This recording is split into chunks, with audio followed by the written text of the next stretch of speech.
All right. All right. Perfect. All right. We good to go? All right. Well, welcome to school year 22-23. Really, I've lost all count of time, so I don't know what year it is anymore. And after COVID, none of us do. So there's that. But some of you have already started. Some of you are after Labor Day, like we are here on the East Coast.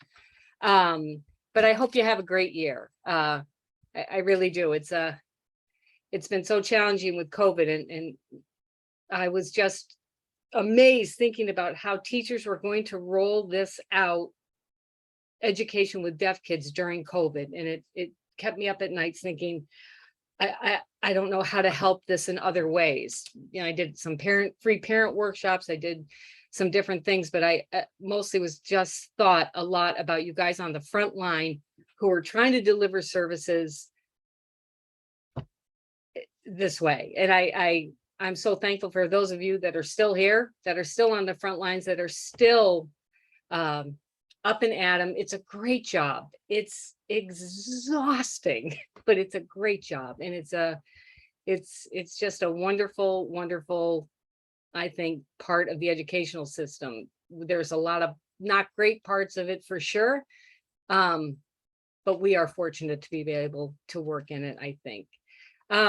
So because there's a good number, it's hard to be interactive, but I will ask some questions. So if you can drop your answers in the chat and I'll kind of read them along as we go, some basic questions just that are relevant to teachers. So what we're going to talk about is how do you get a child, and I'm going to kind of pick a group. The stuff is applicable to all kids and you will know how to apply it to other kids. But that group of kids that is really language deprived, that is going home to an environment where they're not having access to language, where you're the sole giver kind of information, if you will. How do those kids become literate in a spoken language they have no access to, or very limited access to? And what happens often, and I'm certain everyone sees, is they develop some skills, but they're scatter skills. They're often disconnected skills. They're pieces of information that don't unite to form a strong foundation of literacy development that they can build on. So we're going to look at just the basic foundations, the elements, the foundational elements, which is how do you develop vocabulary? Again, if we're talking about a group of kids that is not going to go through learning English, already knowing English, take that right off the table. Not probably have an ASL, take that off the table. How do you teach this group to learn visually a spoken representation of language, and also without the ASL language? I mean, you really think about it, and we're really quite up against a colossal challenge that no other teacher faces, because this is a group unlike any other. I mean, imagine for yourself, we say language deprived all the time, and it's a horrible thing, but I don't think it sinks into people's souls sometimes. Imagine having a child just born, you love it, you feed it, you take care of it, you do all the things that that human baby needs, but you don't talk to it. Imagine what would happen. I mean, that the relationship, the information, the language, all that stuff around there is withheld. And not for any reasons, is not to talk about, you know, what that's a whole other thing.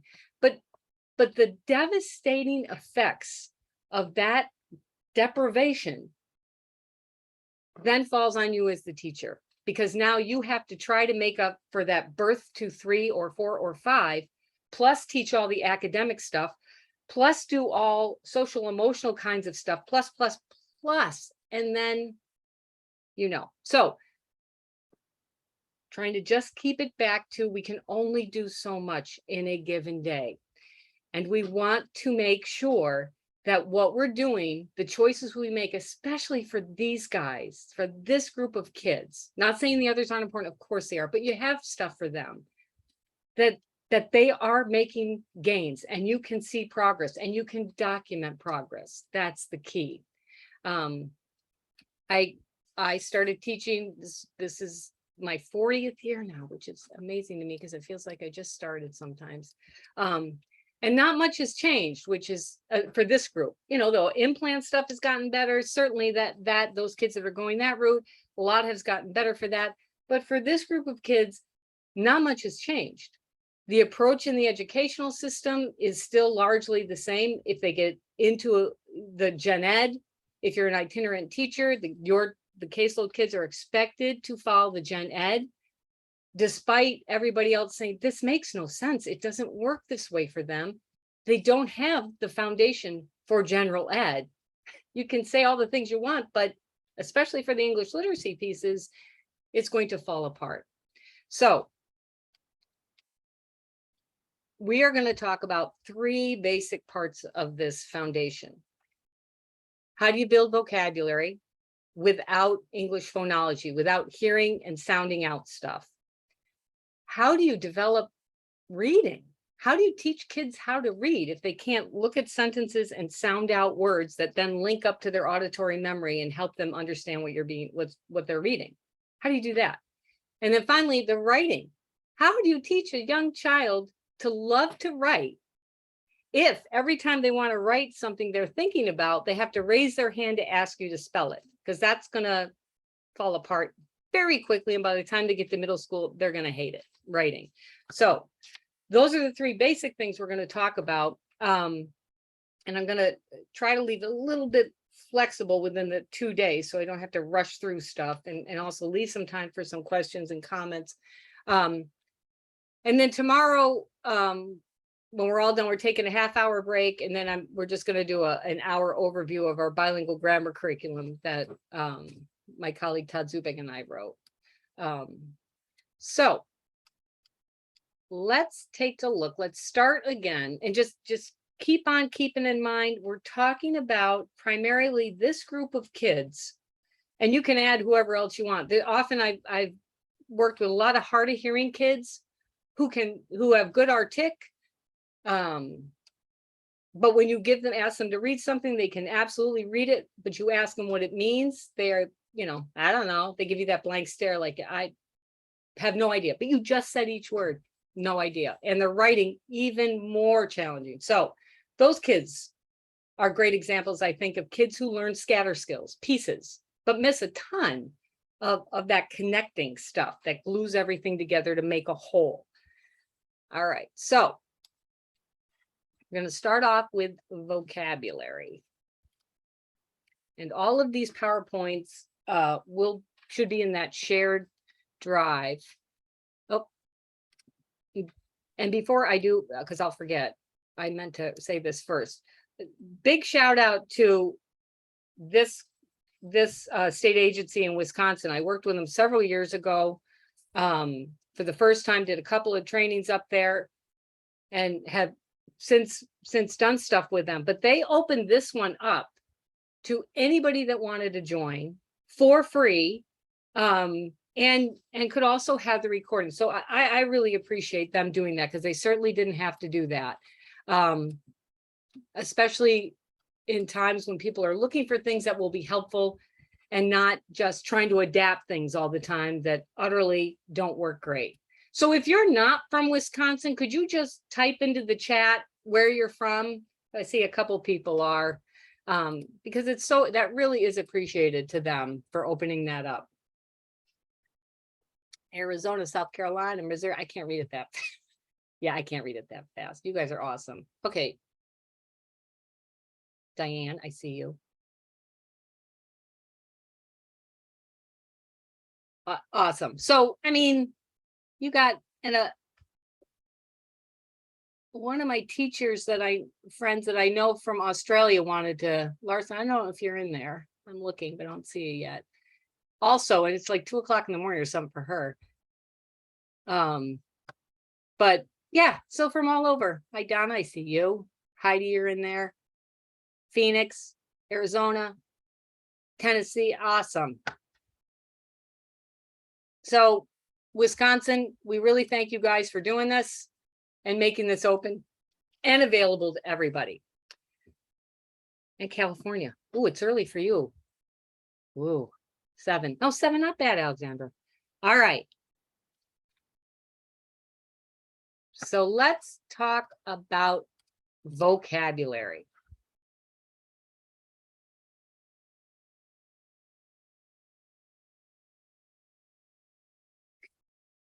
So we need a starting place.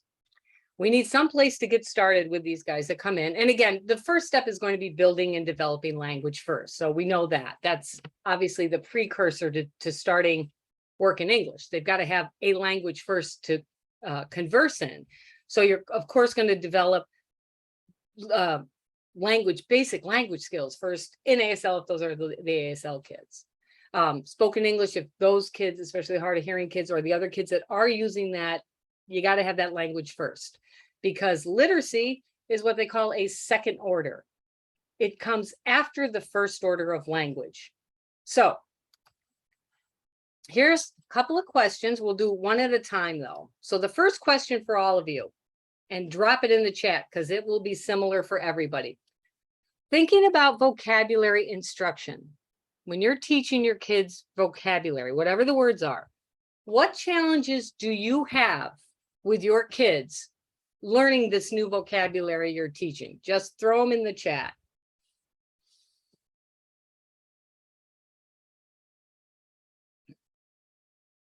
You're teaching new vocabulary. What are the challenges? What are the issues you see when you're trying to teach new vocabulary?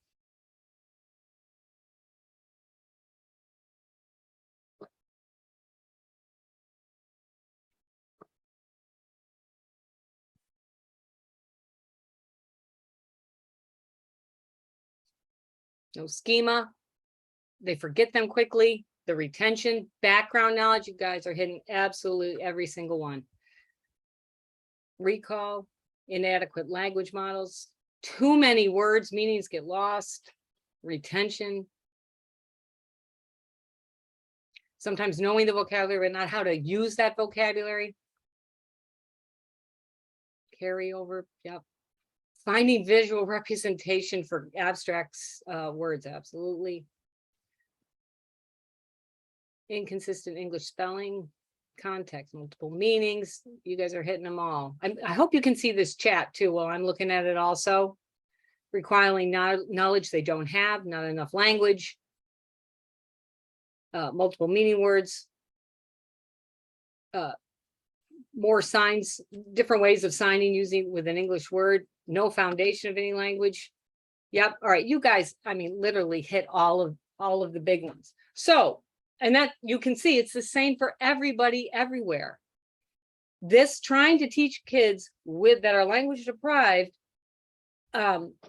new words is a challenge with background knowledge, retention, multiple meanings of English word, on and on and on. It is not easy. So the second question for you to answer, if your kids are limited in when they're reading, having recognizable word, being able to recognize those words they're reading, what effect is that going to have on their reading skills, having that limited vocabulary recognition?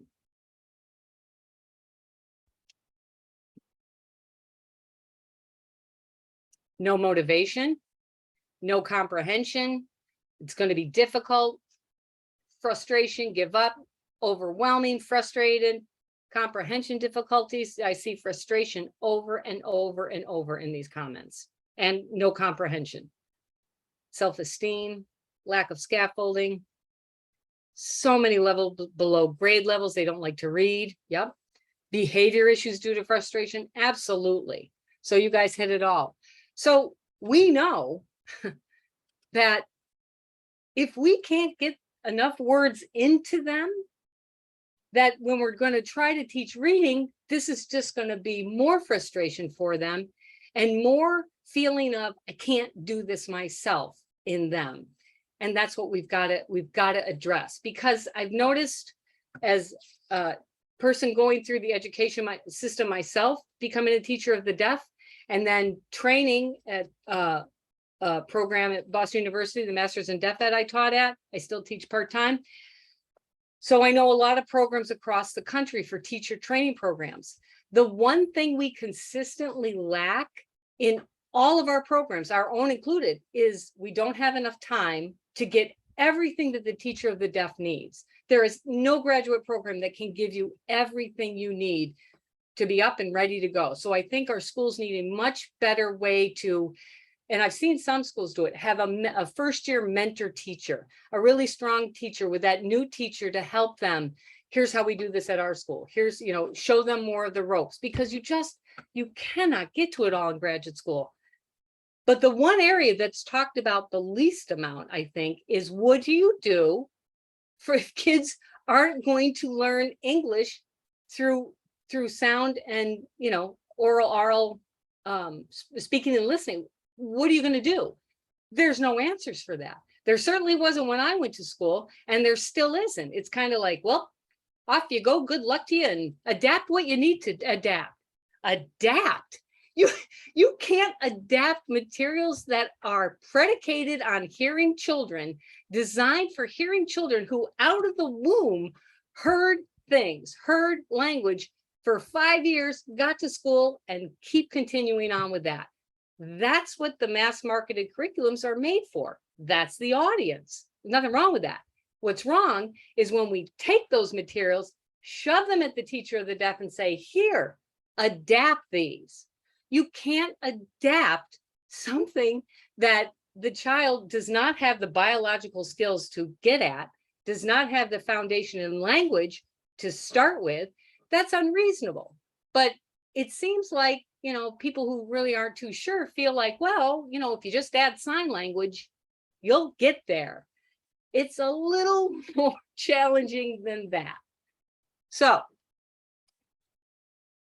we've set up what the issues are when kids are going to struggle with learning words.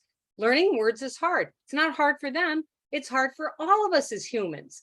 Think to yourself, when you've had to learn new words, if you had to take the SAT or the GRE, or you study vocabulary, any other vocabulary that you had to learn in content areas. I don't remember any of my biology content because there were too many words.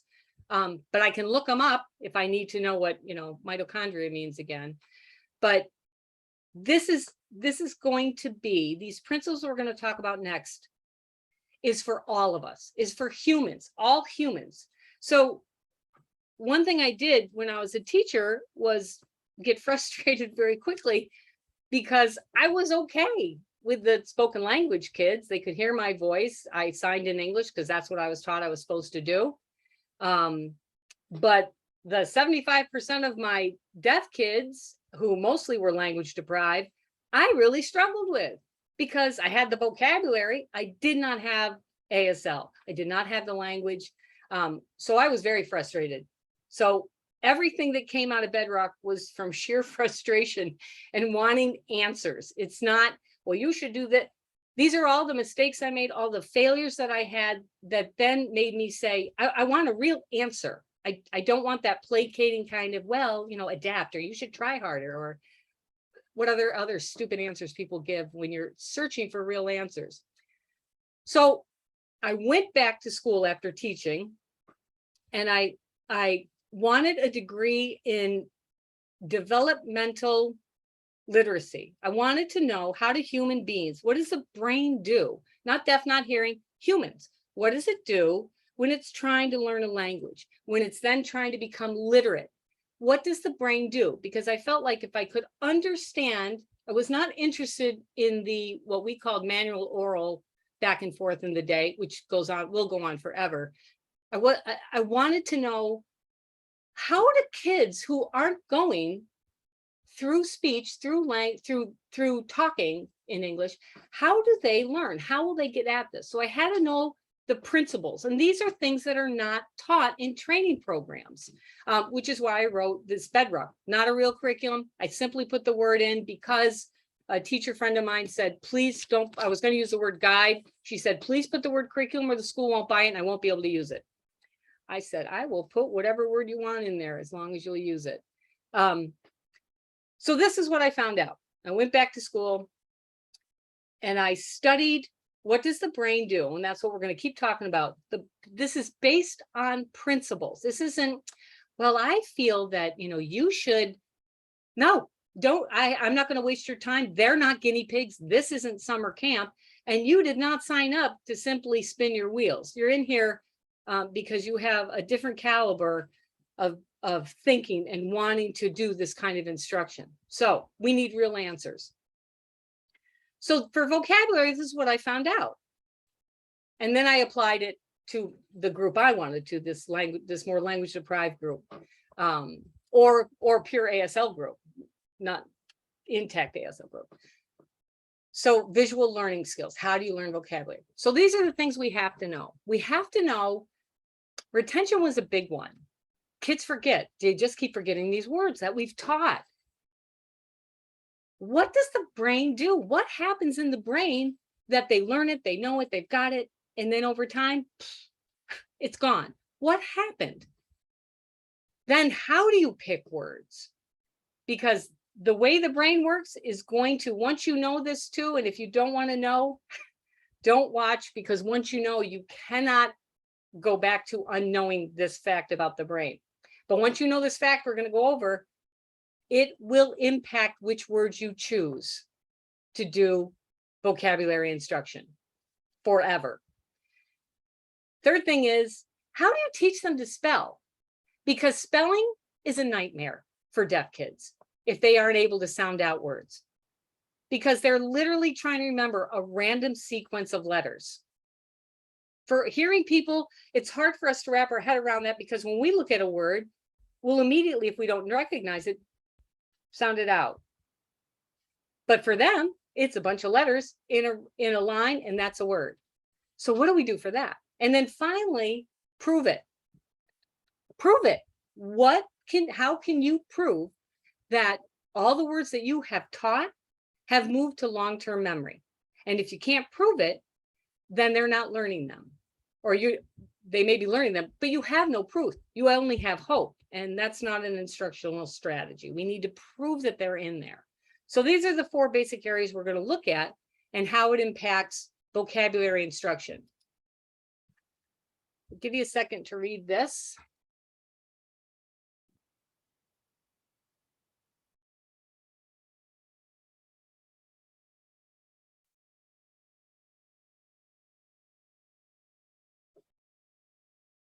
So I look back again at hearing kids, because deaf ed is famous for saying to teachers, look at what they're doing in the hearing world, take that, add sign language, and teach it, as if that makes it a parallel process.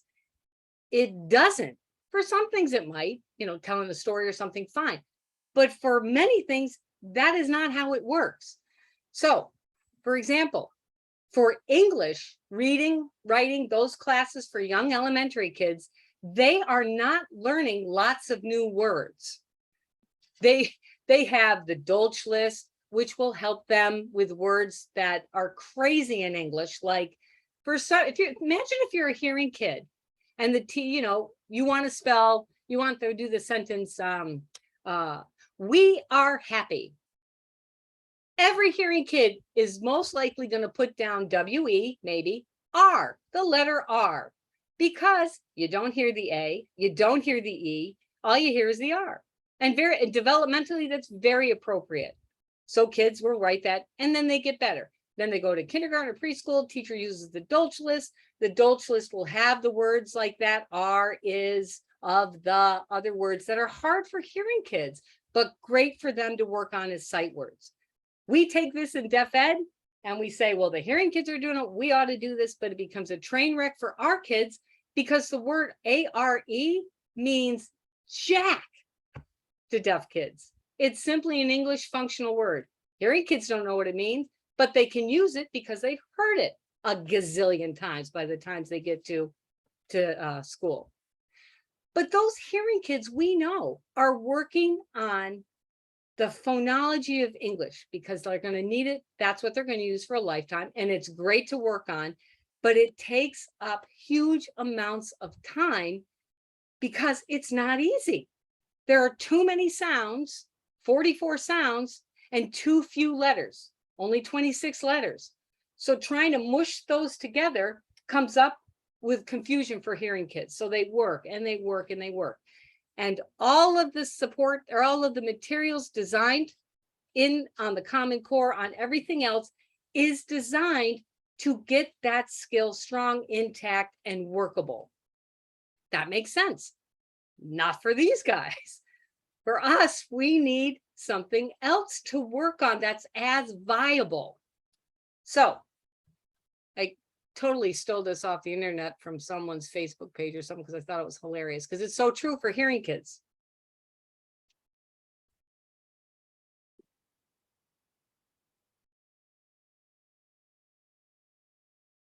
So just an example of why this is really hard for hearing kids. This is no cakewalk for hearing kids to learn how to read either.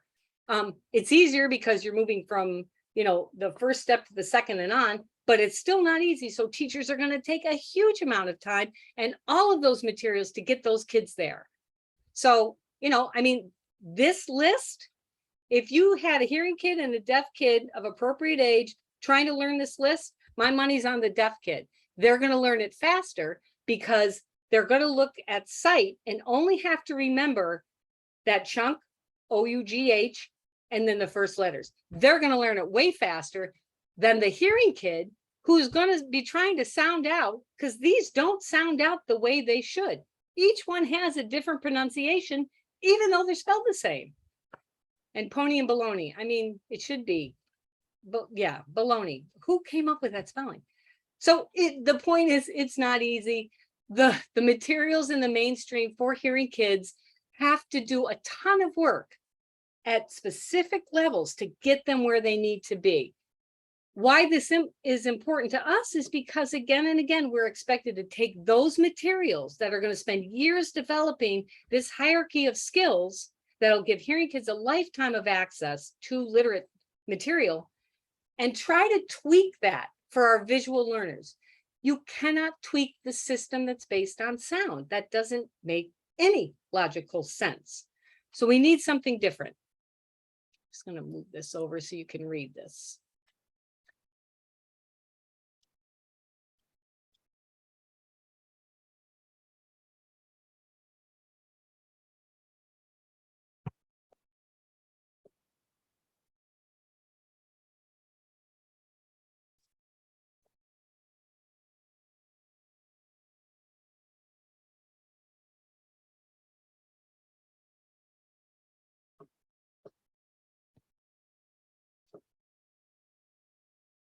So we're going to take just a second here, because we also have to appreciate what we're asking that deaf child to do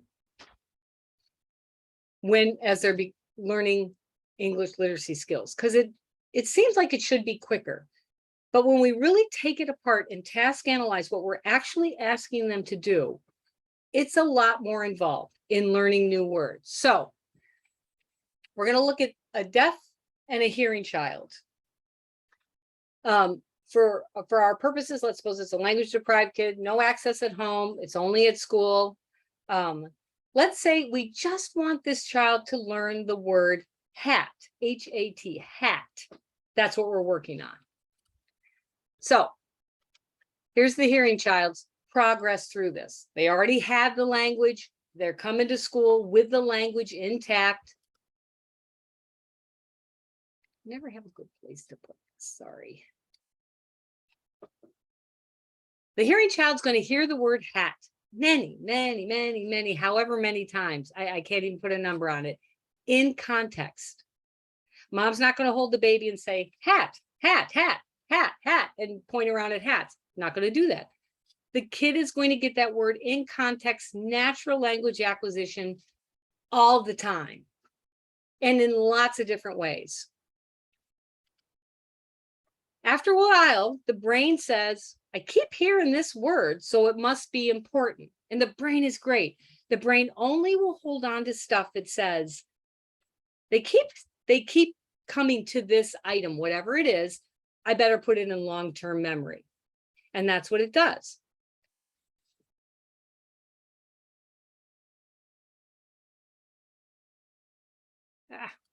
Sorry.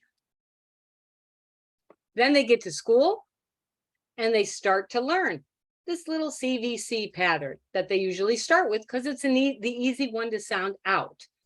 So they connect the sound to a letter. The easier ones they start with because it makes sense. They're not going to start with a word like baloney because that would be silly. The kid would be like, this is stupid. So we start with easy CVC sounds. They look like what they represent. The H is the H, the A is the A, and T. So easy. They sound it out. They feel good. They say it. Ha, at, hat, hat. Oh, I know what that is because I've heard it 1,000 times, and they take it out of long-term memory, and the brain has a visual representation and it knows what it's talking about. So a smooth process that does take time, but that's how it generally basically happens for them. Now let's look at the deaf child. And again, looking at that one who does not have access from birth and at home all the time. They see hats, certainly, everywhere, but it has no semantic label. It has no word attached to it. It has no sign attached to it. It's just a thing like everything else that they see with no language attached. They have no context coming at them, different ways of using the word hat in sentences. So nothing is labeled, nothing is put into context. They're just seeing. They finally get to kindergarten. The teacher now says, oh, let's talk about this word. This thing, this concrete thing, an easy one to start with, this is called a hat, and they see the sign for it. Good.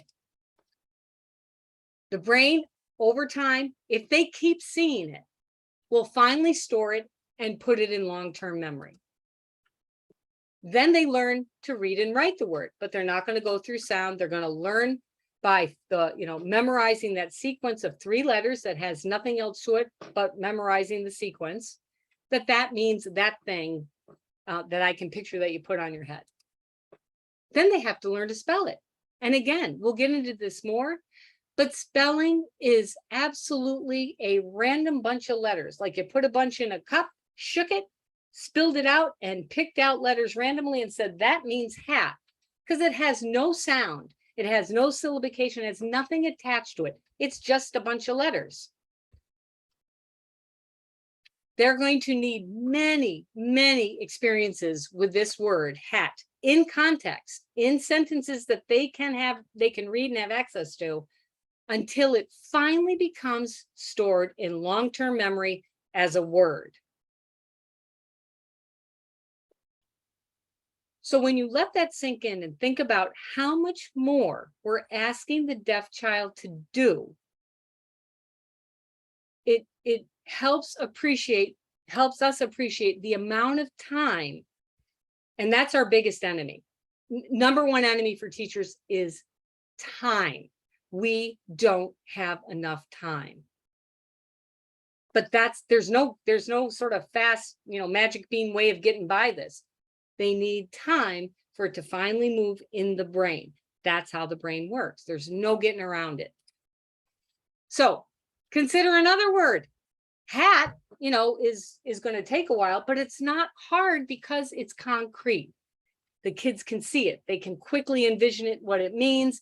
It's not a tough one. But think about this word. Why is this word going to be more difficult to explain, to teach? It's not concrete. You can teach, like here we would sign, if you ask someone, what's the sign for each? Most people would say, oh, it's like each. But it depends on the context.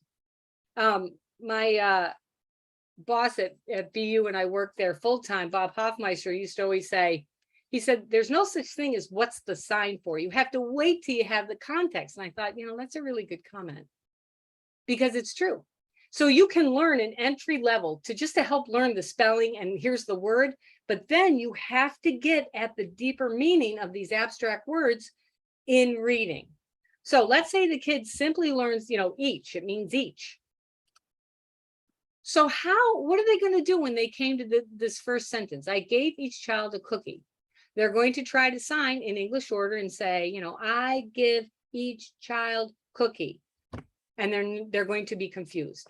Rather than doing the actual ASL translation, where you have to set up the kids, wherever the kids are in front of you, you have your cookie, and you're giving each. The tapping is showing each.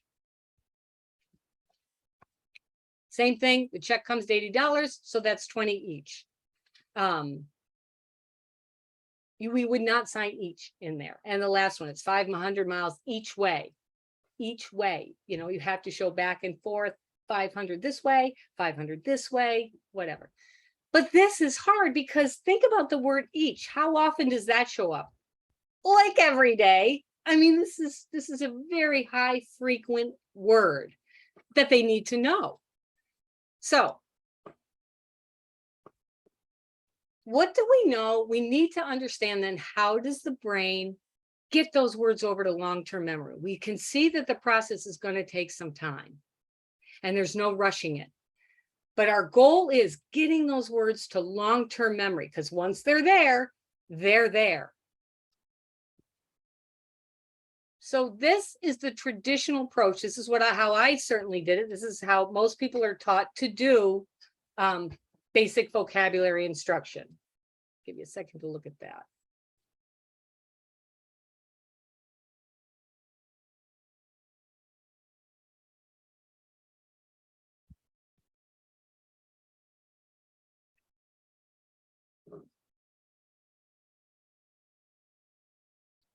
And most people, this is still a traditional approach people use, deaf teachers of the deaf use. They pick 10 words, give or take, and the words are usually from two sources. Either they're a theme, like November words, turkey, Native American, 10, leaves, whatever the words are, acorns, those words, or 10 words from a book. Using a book you want to read that week, picking out 10 words that they don't know. That's basically sort of the guideline that teachers, that's how I was taught to do, and that's what I did. Then the kids, you introduce them on Monday, they work with them through the week, practice, do sentences, all that kind of thing. You give a test on Friday. Usually everybody does very well. And then they're done. And you start a new list on Monday. And you don't look back at the old list, because it feels like I taught it. I'm done. They did well on the test. They've got it. But all you've done, and again, what I did not know, because I was like, what? They had it. What happened? All you're doing on Friday is testing working memory. You're not testing long-term memory because there hasn't been enough time yet. You're testing working memory. And that's why they usually do well, because they've seen it, the brain's seen it for a week over and over. But once it's gone, again, brain is a very smart organ. If that word doesn't come up again more and more, it goes, I don't need this one. And it lets it go. Just like all the vocabulary from biology, I remember, hundreds of words. I can say them. I don't know what they mean, because I didn't really study them past the point of trying to pass the test. Again, there's other ways of getting to know by going on my computer now, but that's how it works. The brain is very efficient, and it's not about opinion, and it's not about, arguing. That's how the brain works. There's no getting around it. So here's an example of theme words, and there's nothing wrong with the words. There's nothing wrong with any word. All words are good. It's our instructional approach is going to be where we're going to get stuck. So all great words. This was taken. I took a picture at a school for the deaf, and I could have been any school in November around, especially around New England. These are the words you're going to see. But it's not an effective practice, and it breaks down. And this was what got me role in my first year of teaching in frustration. So I'm sorry, I don't mean to keep fidgeting with this. Just want it so you can see it. So my first year of teaching, I got middle school kids, 16 of them. I share with another teacher. They're 12, 13. I think I even had a kid who was older in there. Middle school, they already hate English. They already don't want to read and write. I'm a first year teacher. I'm so excited. I am not ready to see what I'm seeing with these guys. They're reading at about a first grade level, first, second grade level. All intact kids, smart kids, most from language deprived homes. I had zero training, zero, for what to do with these guys. I also did not have ASL skills. I had signed English, tons of vocabulary, did not have the ASL, did not have ASL as a language. So I'm trying to teach, and I'm teaching these words all September. We're going through these word lists, and I'm starting to get frustrated because I'm noticing kids work really hard on the word lists that I'm doing, but they don't seem to be remembering them. So I start asking questions to other teachers. I'm like, what's happened? What am I doing wrong? I'm a new teacher. Am I doing something wrong? Because on Friday they do great. They pass the test. They've got it. But if the word comes up again, they don't know it, or they don't use it again when they're writing. So what's happening? And no one had a clear answer for me. Everybody was kind of like, oh, well, you're a new teacher, kind of that wink, wink, you'll get there, instead of actually giving me a viable skill to work on. But one teacher said, well, you could try this language experience approach, which was very big at the time, and it's certainly still around. Not a bad approach, but trying to sustain it, I couldn't figure out how I would do it. So she said, pick one of your words, and for that word, just inundate the kid with every experience they could have. Taste it, touch it, feel it, smell it, everything they can do. So the first week in October, one of my 10 words, I have 10 words, one of the words was pumpkin. So I'm like, well, that's a good word. I'll pick that word. So I bought pumpkins for everybody, gave them to all the kids. We did all of the, they cut it out, they carved them. They're middle school, so they thought it'd be fun to throw it at each other. Everything you can do with a pumpkin, they did. And we had 9 other words, but that was a word I was trying to apply this language experience approach to. They all did great on the test. No problems. Everybody was fine. Again, with all 10 words, because again, we're only using working memory. And then we're done. That list of words on October 5th is now gone. The word pumpkin does not come up again in anything we do in reading or writing until 1 month later. 1 month later, we have a little book, because we're going to we live near Plymouth, near Cape Cod. So we used to always take the kids down to the little Plymouth plantation so they could see what life was like. And they had a Native American thing you go to. It was cool. So we're reading a little book about that. And it is a basic book. So the kids are all sitting in front of me. And it's this little girl's turn. And she's 12. So the sentence was, Mom made pumpkin pie. So I'm like, oh, I'm so excited. I can't wait. I feel like I'm finally going to be vindicated that okay, I have a glimpse into what works visually for these guys, what I have to do instructionally to make this work. So she gets to the sentence, and I'm watching her, just waiting to be like, yay, good job. So she looks at the sentence and she signs in English order, because I also didn't know how to teach reading at the time.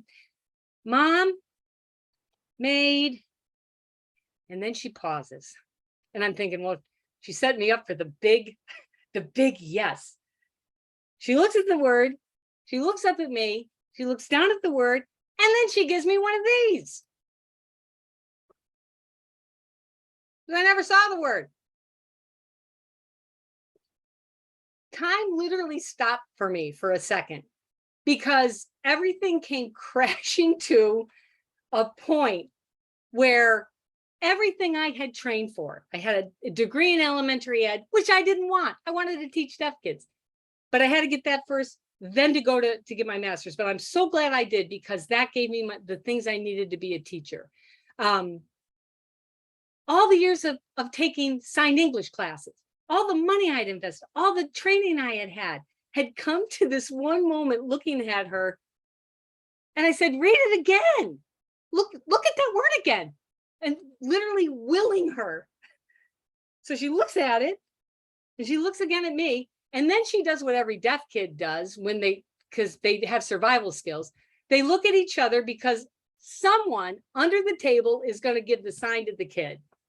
Classic, which I was willing someone to cheat and tell her, but none of them remembered either. So now I'm starting to freak out, because I'm like, I don't know what else to do now. I literally don't know what else to do.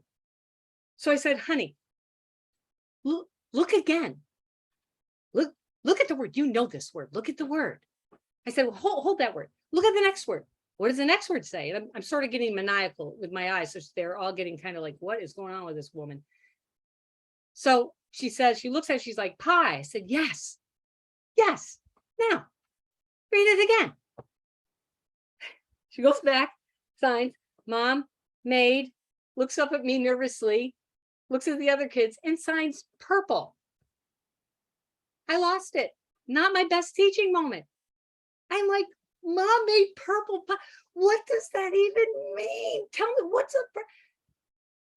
Thankfully, I was pregnant at the time, so I could blame it on being pregnant, because I said to her, I could clearly see she was doing one of two things, either willfully trying to tick me off, not the type of kid, or honest to God, saying, I don't recognize this word. I've never seen it. So I went back to school. This was my number one question on this list that became very long, that I wanted answers to. Because if that didn't work, I had nowhere else to go. And it was going to be a long career of being frustrated, and I was not interested in doing that. I wanted my kids to get this stuff, because if they can't get the vocabulary, we are really going to struggle with the reading part. So here's what I learned. Give you a second to look at this.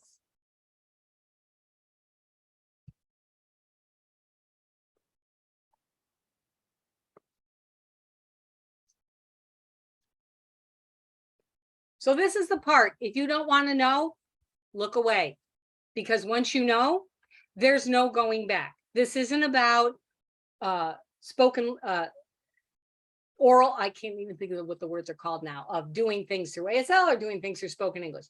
This is about how the brain works for human beings. Apply it as you need to. It applies to all humans. It applies to all languages.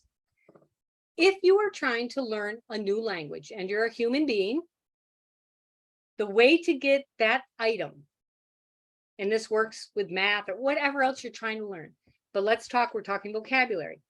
If we're getting that word, so pumpkin, we want to get pumpkin from short-term memory, and we've got to get it into long-term memory. That's our goal, because once it's there, we're good. But getting it there is our instructional challenge. And that's what is not taught for teachers of the deaf. Because, again, the hearing kids are just going to keep using their phonics skills to sound stuff out, to drive it up to the auditory memory. For us, these are teaching whole words. Not a great way to do it, but we don't have anything other than that right now, and fingerspelling, that is really going to help them. But understanding how the brain works is something that's very important for us. So we got to get those words from short term to long term. So there's a basic rule.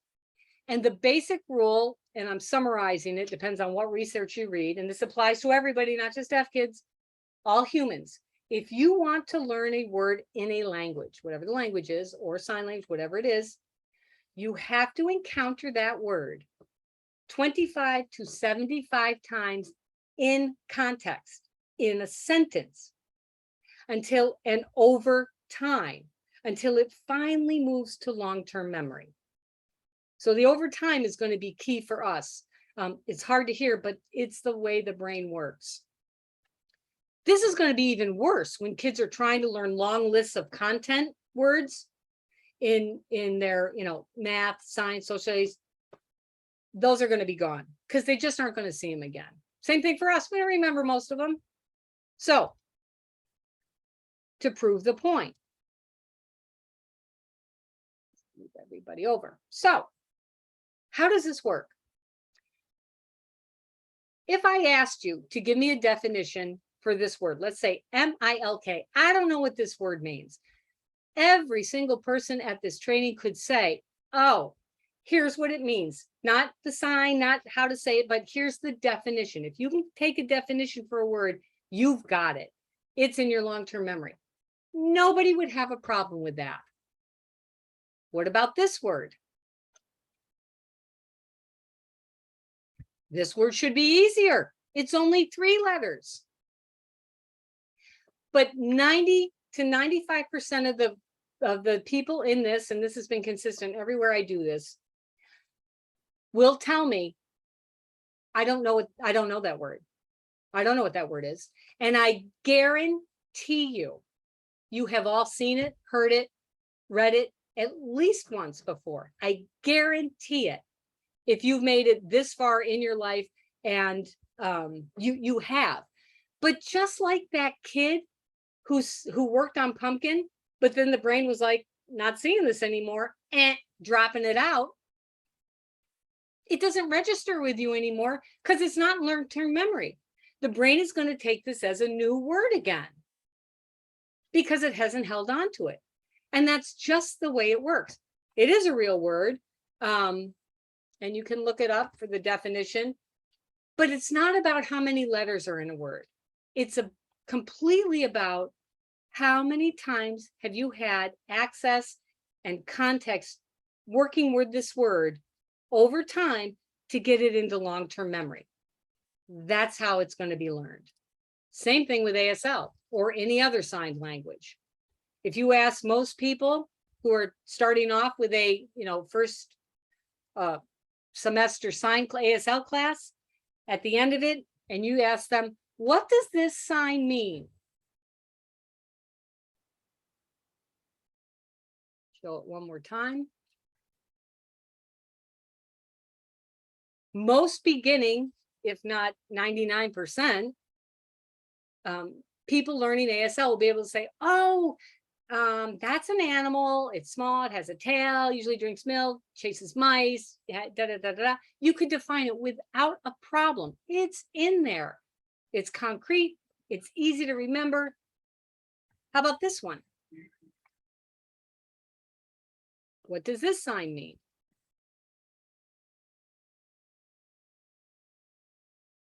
The hand shape is this. It's not rock and roll. It's not another swear word. So we'll show that again.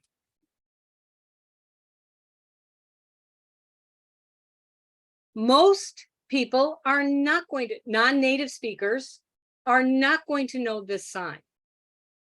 It's just a sign. The other one was a sign with 2 hands or 1 hand. This is just a sign. What's the difference? The difference is how many times you've seen this sign in context.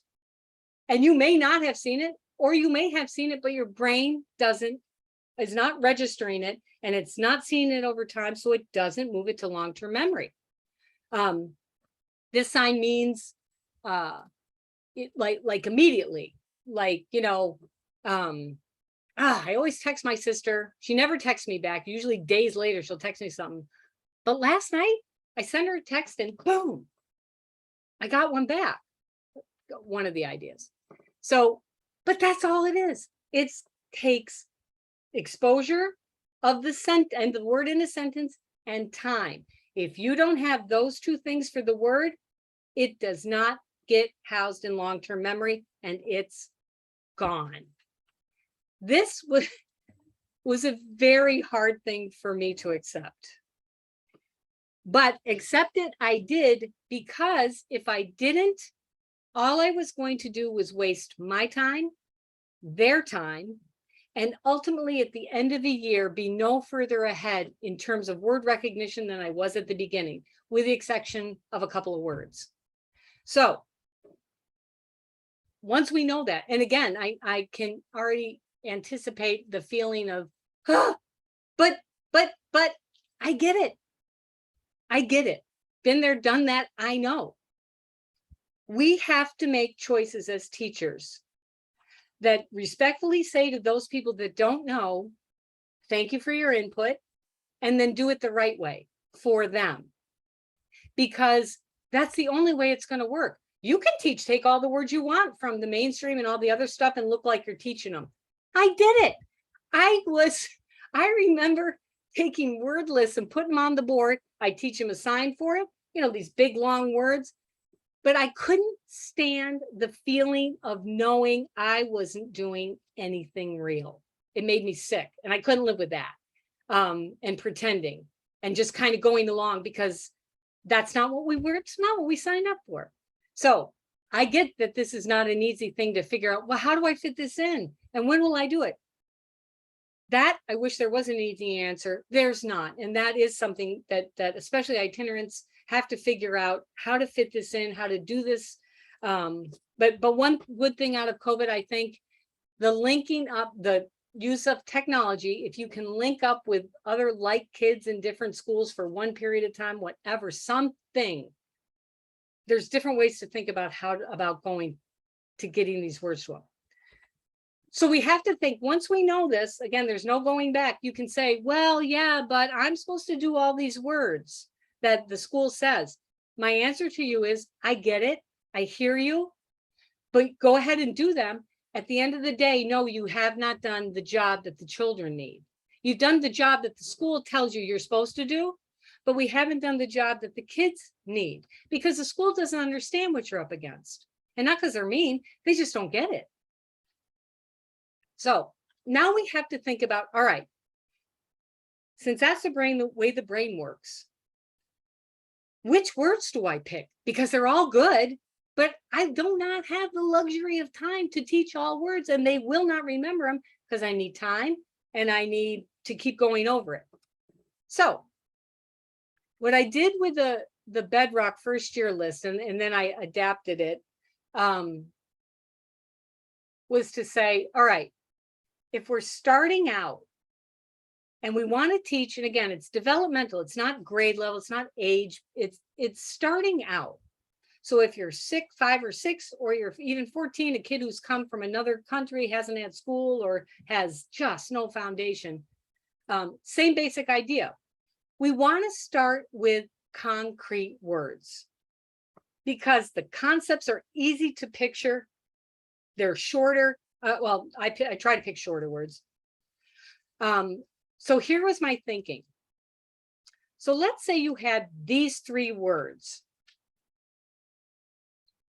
You can only pick one.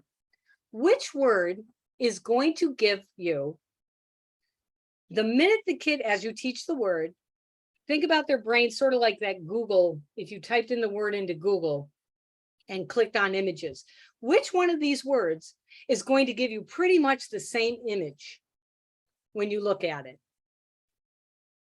So this is what it would look like. Art's a good word. The problem with art is there's too many representations. And often kids will think it means a room, art, that room, or teacher. One of my kids used to call, teacher art. I'm like, not his name or her name. Yeah, art. I'm like, no, that's that. So art, not a great word. A great word, but not for beginning, because we want, boom, crystal clear images. Arm, and do not think about multiple meanings. That's going to come later. But most accessible, arm. Arms are arms. All kids generally have them. That's an easy one. So this is how I thought about as I picked words. The word are is usually the one people pick to first teach, though, because again, it's on the Dolch list. And if the hearing kids are doing it, feels like, well, it should be good for deaf kids. It is a good word for deaf kids. Not from the gate, though, because imagine teaching, well, you don't have to imagine, if you've taught this before, the blank stare you get when, you're teaching the word are and the kid says, what's it mean? And you say, English, it's an English word. And the kid says, No kidding. But what does it mean? And you have nowhere to go because it's just a function word that we must have for English. And we do address this, but we do it in the grammar curriculum, which we're going to talk about tomorrow. But it's not a good first word because you're literally setting the kid up to say, sometimes I'm going to teach you words that you can picture and are going to make sense. And sometimes I'm going to teach you words that mean nothing to you, but just learn them, okay? So kids learn early to kind of survive through, sometimes it makes sense, sometimes I don't know what she's talking about. So this was my thinking, trying to pick very concrete words for this first year to get the kids feeling confident, words I knew were going to show up all the time that they'd need to write, that I could put it in everything. So for the instructional piece, I inverted the process I always did. I used to always show the word first, give it an ASL sign, show the concept, pictures and stuff like this. So I'm turning that upside down. The first thing we do is show them the concept. And we say, okay, guys, what is this? Everybody's probably had experiences. They all talk about it. It's a cat, you know, or if they don't know, whatever, but they all have 100% access because it's visual. Here's what I'm talking about. Then we go along, we give it an ASL sign. Obviously, we have context around it. And dead last, here's the English word as I'm introducing vocabulary. And that way we start from I get it to move to the second that's weaker area. So that Bedrock year one in the Bedrock book, the manual, these are the list that's in there. I tried to keep them short because spelling's going to be an issue too. But nouns that no hearing kid is ever going to work on in a word list. You will never find a hearing kid in school that has to work on car, mom, dad, baby. It's given that they're going to know those words by using the phonology of English, sounding it out. So, but we need them. These kids have to learn these words and they're going to use them when they're writing. So it's going to give us much more integrated way to make sure I can hit vocabulary, reading and writing, and then ultimately grammar as we move on. Basic verbs, basic adjectives. I think I put days of the week in there, numbers, those kind of things. No function words. All the state of being verbs, gone, not on here. We're going to see them when we do reading, but they're not learned as separate vocabulary words. So this is an example of what the year one words look like.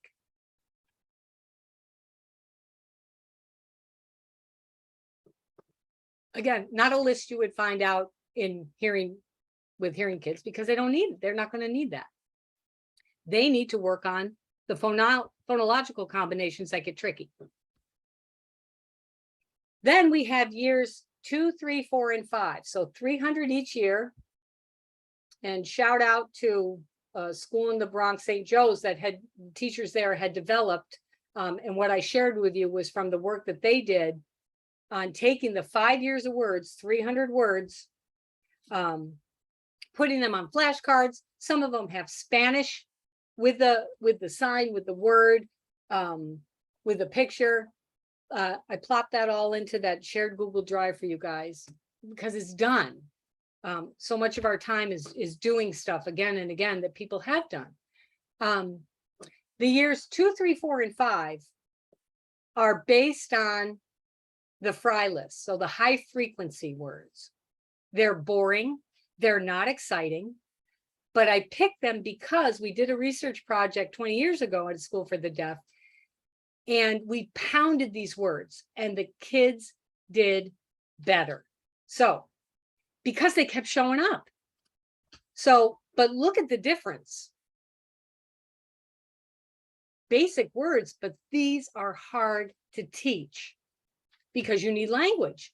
We're going to need more language around it. But if you build that first year, it's going to give you more language as you move into the second. The second year word's going to take longer to do because it's going to take more time and language to get them into these words. And because we want to use them in their reading when we talk about reading.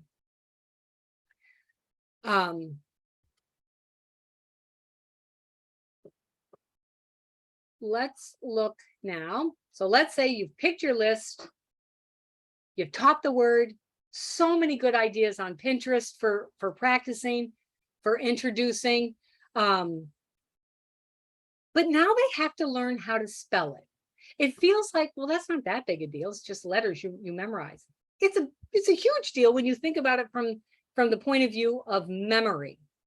So try to get into the head of a deaf child, a language deprived deaf child, who does not use English phonology when they look at a word to sound it out, who cannot separate syllables.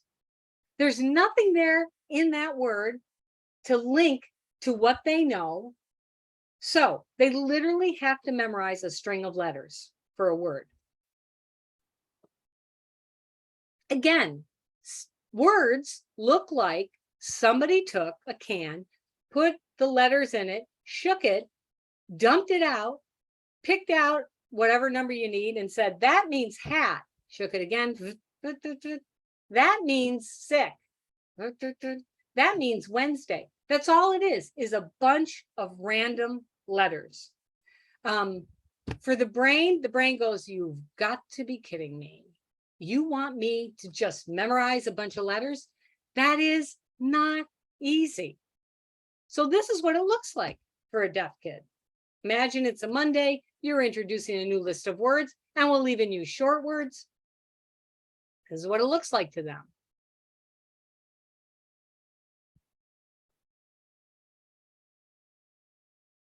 They have to learn the word, what it means. So let's say the first word, you teach it, DJU. That means, this. When you see this coming from the sky, that's what that means. It's called DJU. Can't sound it out. And then the next one, CEN. That means, it's a fruit, it's red, it grows on a tree, and it's really good as seeds. It's called sen. And on and on and on. So they can learn them, and you can see how long this is going to take. It's going to take a while. But we also want them to write it. So now they have to go back and literally remember this DJU, DJU, DJU, this CEN, CE. They're trying to memorize letters. They can't put sounds to it. So that's going to be no help. It's literally memorizing each letter. And the proof is, if you've ever had this experience where every teacher of the deaf does, kid raises his hand while they're writing, you come over and they say, how do you spell doctor? And you will try to clump it, DOC, TOR. The kids, what do? They go, no. One at a time.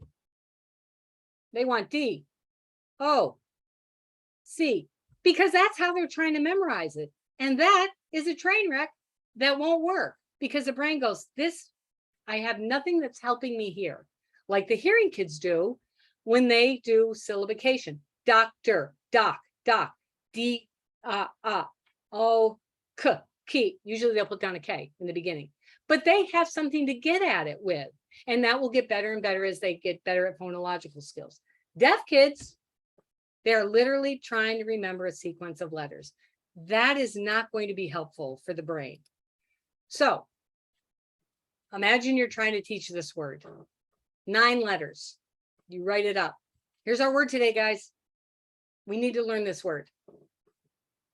You put it in context. Tomorrow is this word. We have gym on this word.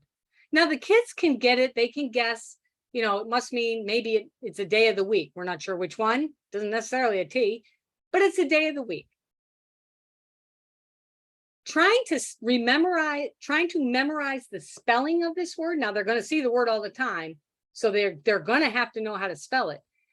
But from the beginning, this is going to be a very difficult word to spell because there's literally too many letters. Way too many. 3's too many for the brain. This is where the kids go, nah. And if you've ever taught middle school or high school, you'll have kids that are like, nah, I'm not learning that. It's literally too long. Nah. Like you can't opt out. But they do. Nah. Okay. So we have a different way to go, a parallel process, if you will. The hearing kids, to learn how to spell, are going to employ English phonology, sounding it out. Wednesday, Wednesday. And every hearing kid that has gone through school, the teacher stops us and says, no, I want you to do this. Wednesday. And we all go, that's not how you say it. And she says, well, you have to do that because that's how it's spelled. Because there's, for some reason, an N in the middle of Wednesday that nobody says. But that's how we learn to spell it, with syllabication. So for deaf kids, we need to extract the same kind of cognitive process. We are going to look at words and we're not going to think sound. We're going to think the way the hand moves, the motoric movement to do this. And the teacher has to decide where she would segment or he would segment the words, because the kids will just do it anywhere. So you will have to decide. So when you look at a word and you're going to put it in chunks, because 9 letters is too many and 6 letters is too many. We got to put them into smaller chunks of information. In that way, the brain will hold on to it better and learn the spelling better. So the guidelines when you look at a word to put it into smaller chunks is thinking about how the hand moves when it spells. This isn't real finger spelling. It's just a way to help remember the sequence of letters in a word. So where the hand kind of rests is going to be a chunk. Whenever there's double letters, O, E, M, N, any double letter is a chunk. Combinations where the wrist snaps, has a little movement like that, like a snap, is a chunk. So SH, TH, NG, QU, not by sound, don't think sound, think the snap of the wrist is a chunk. So let's see how it plays out when you're doing spelling, because you need to teach them how to use this too, because they're not going to do it naturally. It's not natural. It's just a scaffolding way to help them remember the spelling. So let's say you're teaching the word cheese. Too many letters. 6 letters is too many. Now we look at it like that's easy. It's not if you don't know the sequence of letters. Oh, shoot. I just froze there for a second. There we are.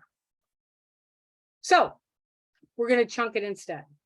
The first chunk is that snap, CH. So I'll say to the kids, all right, let me see who can spell this the fastest. Anybody fast? And of course, we're all like, yes, I am.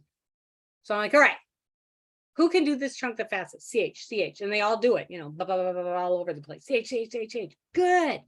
Here's the next one. E. Who can do that?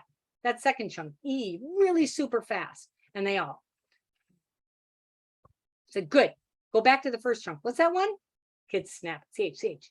What's the next one? E. Back, forth, back, forth, forth. Good. Last chunk. SE. The palm is facing forward. It's a nice little motoric movement. SE. So now we just practice it. They only have to remember 3 motoric chunks rather than 6 letters in a random order. So I can do it in any order I want, and I'll have kids come up and I'll say, all right, what's the last one? What's the first one? What's the middle one? Back, forth, all around, until finally I say, now put them all together and spell that for me. And the kids will do CH, and you see them thinking SE.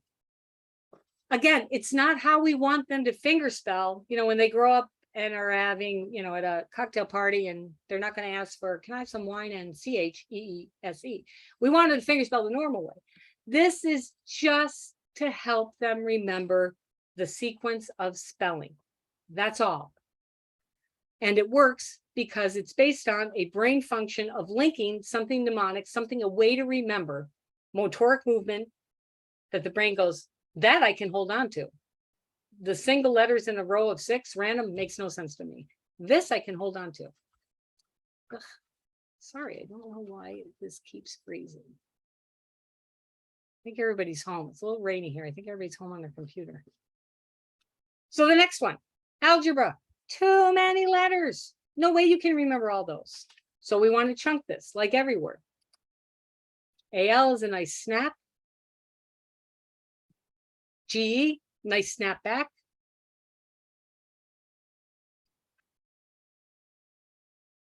And the last chunk, bra. And again, if you're teaching middle school, you wait until the boys have finished laughing uproariously that you spelled bra, and they get over it, but they remember how to spell the word. So that's a good thing. But that works. And another word, liquid. Applying the chunking rules to it. LI, nice chunk. QU, snap of the wrist. And palm forward, ID. But they have to practice this, because again, it's not like one and done. You got to get this into long-term memory too. But at least this gives you a strategy for every word. Some words better than others. You know, you can certainly do days of the week, Monday, Tuesday, Wednesday, using that last chunk DAY as, you know, and there are other little things that you can add in. But this will work for every word. Some words better than other, but it works if you apply it. The last part, and then we will take that break, is assessment. So now we know how the brain is going to hold the words that we're teaching. We've picked our list of words. We've practiced them. The kids get them. They can spell them. They can read them. They can write them. Now we want to prove that they're moving to long-term memory. And again, that movement takes time, and 1 week is not enough. So this is where it fell apart for me, because I didn't know. I put the 5 years in that Google Drive for everybody to test the kids on the 5 years of words that are in there. And you literally, we usually do a baseline test at the beginning of the year, and then at the end of the year, however much you have taught, because it gives you a very nice score of real data showing what kids have actually learned, as opposed to no data or data that doesn't really represent what they've done. So it's on you download it. It's a PowerPoint. You have your laptop or your computer there. You have your score sheet of all the words. There's 300. You don't have to do all 300 in one sitting, of course, especially if the kids are brand new. Don't bother. Just, you know, do 10 or 20 and say they don't have enough yet. And then you sit with the kid, you click on it, a word pops up. This is just a baseline to look at this first year of words. And the kid, all you want the kid to do is sign it, apple. That's apple. If they don't know the sign, they could draw it. Anything that shows, I know what that is good. You want to give them like 3 seconds, because that's how long it takes to retrieve from long-term memory. Unless you have a kid that truly needs, has some processing issues or needs a little bit more time, that's fine. You as the teacher would know how much time to allow, but it should be quick if it's in there. If it's not in there, the kid's like, and I tell the kids right from the gate, if you don't know the word, just tell me. This is for me. This isn't to see if you're good or not. This tells me as a teacher which words I need to focus on. So just tell me, I don't know. That's fine. Then we can move through this quicker. So you do all those words, and it's literally that easy. So there's a clarification question in the chat. Yep.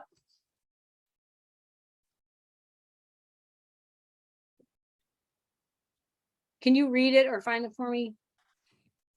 Yeah, it says, are there multiple meaning words in this list? And if so, how does that work? Do you need multiple signs to give credit? Oh, great question. Yep. Nope. You just want one answer. Right now, we're just doing a quick check of, when you see this word, does it register something? We don't have time to go through all of the multiple meanings, all of the, this is simply a quick check, because if you can recognize the word, the next step is getting you into understanding what you're reading. Because if your representation for that word, let's say the word is bat, B-A-T, in your representation, we try to teach a general meaning first. We're going to talk about multiple meanings in the next section and reading and how to do that. But if the kid can recognize B-A-T and thinks, bat, like bat and ball. If the kid has that representation and then comes to a sentence and it says, My dad was scared. A bat was in the house. It was flying all around or whatever. If they come to the word bat and sign that, it means A, they're not reading. And that should be the first check. We want the kid to be able to go, wait a minute. Why is dad afraid of a bat? He loves baseball. That doesn't make any sense. So we're always going to work on comprehension of making sense. And again, when you think about multiple meanings, and we will talk about it because we have to work on them, just I don't do it right from the very beginning because it's overwhelming information. If you think of kids who are hearing, when they're born, you don't say, mommy's going to run to the store and pick up some milk. And by run, I mean, get in my car because I'm not running there. It's 3 miles away. I'm going to, or, I did not eat something good last night. I don't feel so good. I have to run. You don't stop to explain all that stuff. It comes in context over time. So, but we're up against time. So we will talk about how to address that. But from the very beginning, all I want is, do you have an entry-level representation? Because if you at least have that, when we go to the reading part, you'll be able to, in your core, go, that doesn't make sense. It must be one of those multiple meaning words. Let me look back at the context. That's all the reading part, though. So the problem for us in testing is that, and again, these are all the failures that I did because I didn't know. I only tested short-term memory. I only tested on Fridays. I thought that was enough. I'd worked hard enough. They worked hard enough all week. But again, the brain says, nope, I need to keep seeing it if you're serious about this word. Until then, I'll finally trust you and I'll put it in long-term memory. So the weekly assessments are good because you want to see, did that week of work, certainly did it register? We definitely want to know that. But then the more important test is going to be number 2, that cumulative assessment. And at the beginning, this sounds overwhelming, but trust me, it's not. The teachers at the School for the Deaf in the Bronx hit this out of the park in the way they systematized it and made it routine. One of their teachers, Lisa Santiago, does a bunch of stuff on Teachers Pay Teachers for Bedrock. That's her stuff. She showed me it and I said, this is great. She developed it. She made it. She gets paid for it. It has nothing to do with me, except that I looked at it. Also, Heidi Givens, same thing. A great teacher, been in it for years. And Haley Cook, another teacher. Those 3 I know. I know there's other people that put stuff for Bedrock. I don't know who they are, and that's great. But those 3 I do know. I've seen their stuff, and they have done a ton of stuff. And I love the fact that other teachers take it, can make some money. None of us are getting rich, but have done the work that if it was me, I'd get the stuff. It's already made. It's right there. Because I certainly didn't have time to develop all that stuff. I developed here's what you got to do, but they did the work around it, and they deserve in their shops. So I'm so thrilled that they did it. So, but the cumulative test, this is what the weekly test would look like. Just an example. So every week, so here at the top, you have year 1, that's Bedrock year 1, week 4, the 4th week of words. The kid's name up here. Whoops. Testing three aspects. So here's your 10 words listed right in that first column. Ear, eye, green, hand, da, da, da. So teacher will sign the word, name. The kid has the 10 words either on the desk or, however the teacher wants to do it. On a slide, the words are all there. Kid points, I'm sorry, that's pointing to the words. We have expressive and receptive. They see the word ear, they sign it. That means ear. Good. The point is, English words there, teacher signs the word. Name. Which one of those English words is this sign? Kid points to the English word. So doing both of the English and ASL there. And then finally spelling the word. So testing 3 things. But this, I like the miscue analysis on this because it gives you a clue how the kid's thinking and how it's getting processed through that week. So the spelling, they're doing great, except for a couple of words. but we look at name and we see how close are they? Pretty close. They have 3 of the 4, so they need more work spelled on that. And wand, to put a D instead of a T is very typical because it's one of the tall letters. So close. So that's an example of a weekly word, a weekly test. The cumulative test is the one that is going to tell you if all the words you have been working on are in long-term memory. And that's our goal, which means once you're done with a list of words for the week, they need to keep coming up as you're doing the next part. When we talk about reading, this daily reading thing, they need to keep being embedded. So you're keeping a running list, very clear list of which words you're working on. So you can do this every 2 weeks, every 3 weeks, or once a month. It's up to the teacher and what she feels is most appropriate, he or she feels is most appropriate. We also had a paper published in the Annals on the efficacy of it in 2020. I have that reference, the research reference down there. So again, teacher sits with her computer. You have all the words you have taught to that point. So let's say you've done 40 words. You have 1 word per slide that you've done. You sit with the kid, so it's one-on-one, and it's quick. It's 3 seconds. Unless the kid needs more time, you will know. But it's not kind of like, if they're doing that, what it means is that that word's migrating to long-term memory. It's just not there yet, and they need to see it more. So you keep a running list on your score sheet of which words the kid misses. Those words become, you can give them to an SLP teacher if they will work on them, do more work with them, work with an aide. We also send them home for the parents that would work with them at home, to keep at it until we can get that in a long-term memory. But that test, that will tell you if those words are getting in long-term memory. Short of that, you have no proof. You only have, well, I hope they're there, and that's not proof. For me, I need proof. I cannot rest on, gee, I hope it's in there because we really worked hard. Not how the brain works. But it gives the teacher more information to keep saying, okay, what do I got to work more in? Okay, here's what I got to work on. So this, we work with the schools in Pakistan, the country Pakistan, and this is just them, which I added in here because I think it's cool, of them doing the baseline test.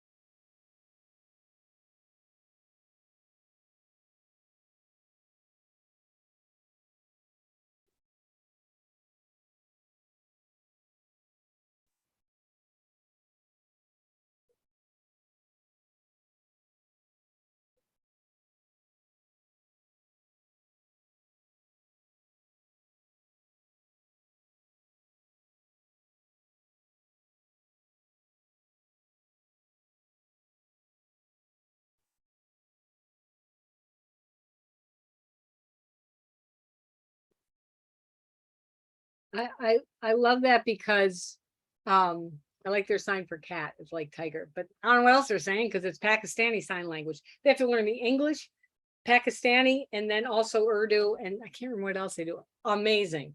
But that's it. See the word, boom, there's the sign for it. It's all that the cumulative test, that's all we want to know. Can you recognize this word instantly, or do you need to see it some more times? That's all I want to know. Wow, 11:30. That's 10:30 for you guys. I'm so sorry. That was long, but we finished the vocabulary part, just the basic overall. So I'll read through the chat during the break, but let's take a break for 15 minutes. Give everybody a break. Good. And type any questions in that chat so I can look at them during the break that about vocabulary I address before we go back. Hey, Kristen, this is Heidi. And for the participants, I am also going to drop the form into the chat. This is for attendance purposes. So for those of you who wanted CEUs and or a certificate of participation, it just is a way for us to quickly log who is in attendance. So look for that in the chat. All right. All right. So 15 minutes, drop your questions in, and what Heidi said. Well, I'll be back. All right, we're gonna start again, back up. So Kristen, I was looking through some of these questions. So one I see back here is, when doing the assessment for the first time, do you start with year one, then continue until the student misses a certain number, or do you go through all 5 years, or how do you do that? Yeah, can I just take it one at a time? Because again, Yeah, my that's brain, just one question. I'm old. I will forget and be like, what? So when you're like with a new kid, you're like, I don't know what vocabulary I know. Start with year one. You're looking for at least 80% kids knowing that, to say that you can say, I can now go to year two. Try that. Once you're not reaching 80%, stop, because that will give you an idea of where you need to go with that. And then the other question was nonsense words. So you want to address nonsense words. Right. So we don't have to worry. Kids who are not using English phonology or are not, nonsense words are a mark for hearing children to see if they're able to differentiate and say, this is a real word because I'm applying English phonology to it to sound it out. That's not buying us anything, because we're not using that with visual learning kids. So the parents have to understand that that is a great test for hearing children who are using phonology, because it allows them to sound out a word that doesn't make any sense. But that does nothing for our kids, because they're not learning that way to sound out words. And it doesn't tell us anything. So it's one area where people who teach reading in the mainstream, it's a hallmark. That's one of the normal things that they do, and it's a great thing. Again, another thing of, well, that's what they're doing with the hearing kids, we should do this with ASL and add signs. They're two completely different approaches, and that one's not going to show us anything. And then finally, for the assessment, what happens if a student answers an assign that does not relate to the word at all? Like I had a student in the past who tried to guess, like your purple pumpkin. Right, that's an error. Wrong.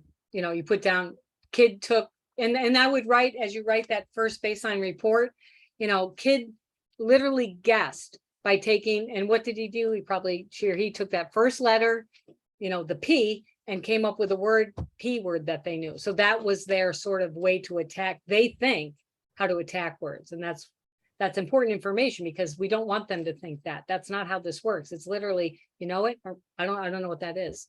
Don't, they get trained. And it's a great question, because it's something we do unintentionally. We train them, well, what do you think? Because that's a normal teacher question. What do you think it means?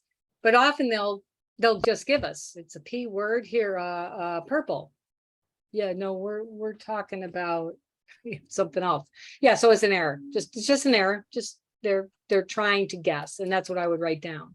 Because then at the end of the year, you want to be able to say, there's no more guessing. The kid's clear cut, doesn't know the word, says I don't know, or gives me the word, and that's much more intact skill, and that's what we want. Do you have a recommended reading book list for your vocabulary lists? I don't, because, and again, this also goes with another question that's there. The words are not by grade level. Everything I do is developmental. My viewpoint is a developmental framework. It's not grade level. Grade level assumes kids have the body of information at that grade level accessible to them, and they also have the language foundation in English accessible to them. That is not true for our kids. So the developmental approach, again, builds literacy in a way that is brick by brick by brick, if you will, like you're making a wall, that's going to make sense visually to them. I would love if somebody took the words and wrote books. Heidi, shout out to Heidi Givens. And Heidi, if you'll put your Mind Bloom in the chat, she has done a great job taking words and literally doing this, not just Bedrock words, but other. But Heidi, you put that in the chat. Very reasonable price. Stories that are already written with developmentally appropriate words. Awesome. Kids have access to it. The questions are there. The teacher has stuff. She doesn't have to come up and make up stuff, but she's done a great job with Mind Bloom, and you can see that at the 11:55 mark right there. And then Heidi, if you want to email me, I made notes about, I think you had Lisa Santiago, Haley Cook, and then yourself. If you want to send me links, I can also share that out to the whole Bedrock group. And then let's see, I saw another was, do years 1 through 5 align with grade levels ideally? Year 1 being kindergarten. So they're going back to the grade levels. I think you sort of answered that it doesn't align necessarily with grade levels as developmental. Right. It's literally, and literally the only reason I chose the Fry list was because it's high frequency. That is the only reason. They are boring words. They are no fun, but it literally aligned with best practice. And we want research. Research best practice says the kid humans have to see it so many times till it finally moves to long-term memory.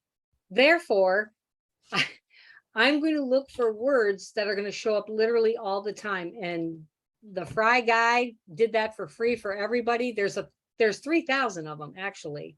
But the Bedrock 5 years are just using part of the first year, that first 1,000. All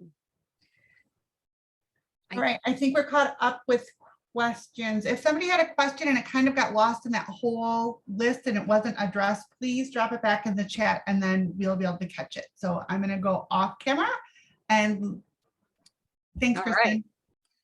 All right. I know it's a long time to sit, and I know everybody's zoomed out, but I am thankful because like Heidi said, this can have reach to people. Also, yeah, is that recording? We're recording. Yep.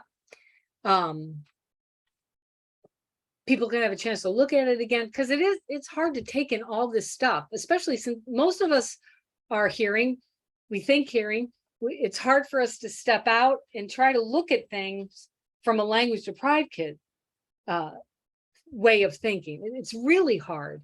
So it does take time to absorb, to think about, to start putting into our own ways of teaching these kids that are going to make much more sense to them, because we're not trained that way.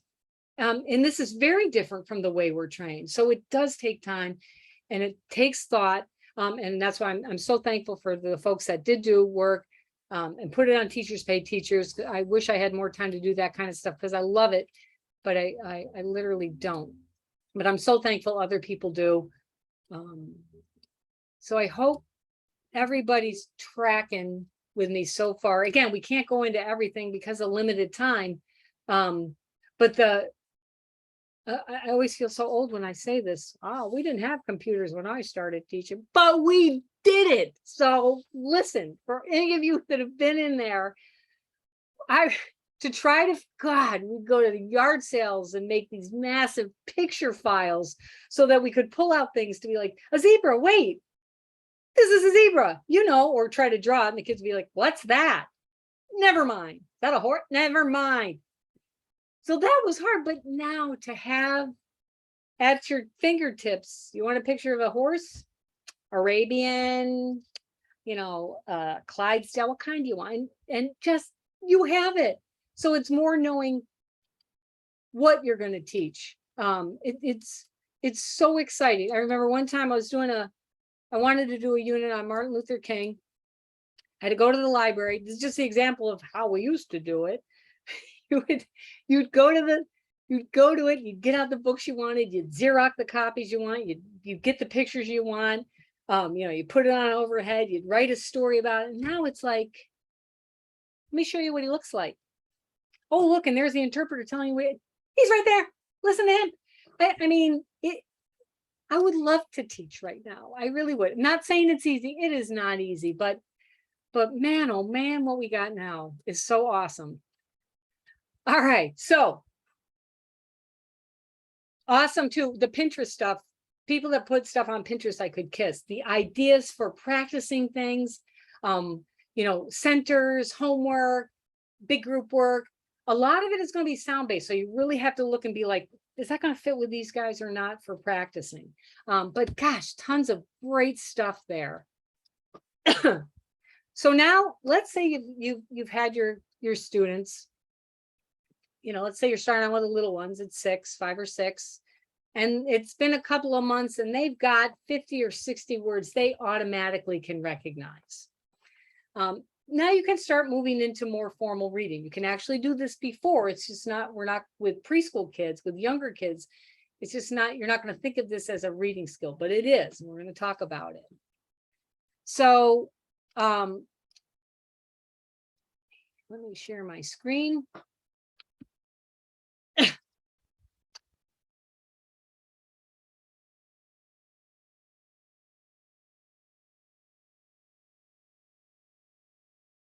So they've gotten vocabulary. They're getting it. They're understanding how it works. They're learning new words. We now want to take those words that they're using and start putting them into sentences that they can read and start the process of making reading meaningful. But before we get there, there's some principles we have to know about. This slide, I encourage you to take a picture of and take to any IEP meeting you have with parents, with your LEAs, with your district representatives, anybody, to help them understand what the teacher of the deaf is up against. I was driving with my husband one day, it was a long trip, and he's a math guy, and I was thinking about it, and this was years and years ago, and I'm like, you know what, I literally don't have enough time to do literacy stuff. And I said, help me figure out in a year. And I was very concerned because I was thinking about the language deprived kids. I said, help me figure out in a year, truly, true business, how much time do my students that are language deprived have to learn to read and write in a language they have zero access to or minimal access to? How much actual instructional time? Because I can't count the home time for these kids that I was working with because they were not getting it at home. So he did the math with me, and I made him do it again and again because I couldn't believe the answer when I looked at it in terms of numbers. It's a crisis level when you think about it for language deprived kids, especially. If you think about, take a child, January 1st to December 31st, 1 year of that child's life. The pie chart represents 1 year of that child's life. During, let's say, just the waking hours. We take out the time kids are asleep. Just the waking hours. Right off the bat, we only have 180 days, not even half a year, if you will, of 365 days, and not even school half a year. So when you do the math, right away, you see a problem. For language deprived kids especially. They are not with you for the majority of the time. They are outside of school, wherever they are. So right away that tells us if we can't get parents on board to collaborate and help them out to keep extending, and that don't ask me how, because I don't know what the answer is. That's a very hard one. But the numbers tell us, even if you are the best teacher on the planet Earth and you have the skills, you are just the absolute top notch in the best school with unlimited resources, you will not get a language deprived kid to grade level literacy because you just don't have physically the time. So this is one, and to say to parents in the best way possible, I've got to have you working with me. And again, we're not going to get into that discussion because that's a whole rabbit trail that goes down into the yeah buts. And I know because I certainly worked with it. But the hard fact is, I feel like if we can let them know at preschool and say, listen, here's what we're up against.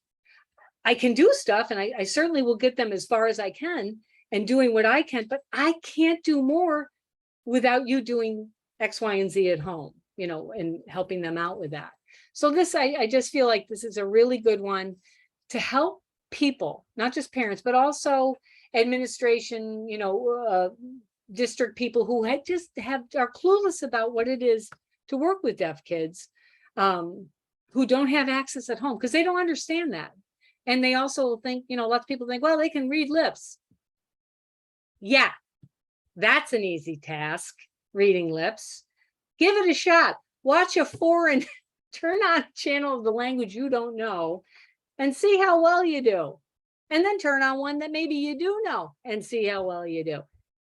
Ask most deaf adults how much they will get, and the numbers are a fraction of what we think they are. It's a myth that, well, they can understand lip reading. Some are really good at it, but it's really, really hard. So I think we somehow try to color it and be like, well, they'll get it. No. Again, that's hoping. That's not reality. I like dealing with the reality of things, so kids actually have a chance at this. So, reading, what does it mean? It does not mean identifying words. That's what I learned to do and called it reading. Because again, I was not trained, didn't know what else to do. I did what I had been taught. Reading means that you are actively constructing pictures that are related to each other in your head as you're going along, as you're thinking about it. And as you get older, the language just takes over and it starts to knit together, integrate as you get better at this process. But it's active.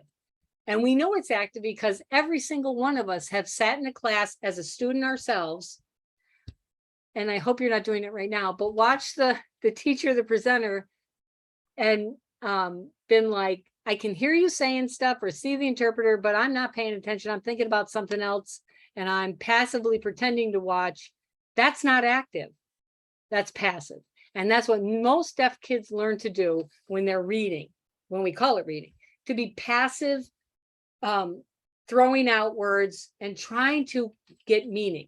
So we have to look at, what does it mean to actively construct meaning? The traditional approach, the one I was taught to do, and still teachers are taught to do it, we give the kid a book and we start with sentences and we say, okay, look at the sentence. And then the kid signs each word or finger spells word they don't know. Why do we do this? We do this because this is the way we were taught. For hearing people, we're taught, you start at the beginning and you say it. The bird is brown. He eats worm. Da, da, da, da, da. That's what, but we're taking our intact language and phonological skills and applying it to the second order called literacy. That's a ton of stuff we're bringing to the table. We try to bring that over to deaf kids and now add a second language of ASL to it, and everything falls apart. And we have to see why, though, because I didn't understand why it was falling apart. I felt like it made sense. So I'll give you a second to read this, because this is why the bulk of teachers are taught to do it this way. These are some of the reasons.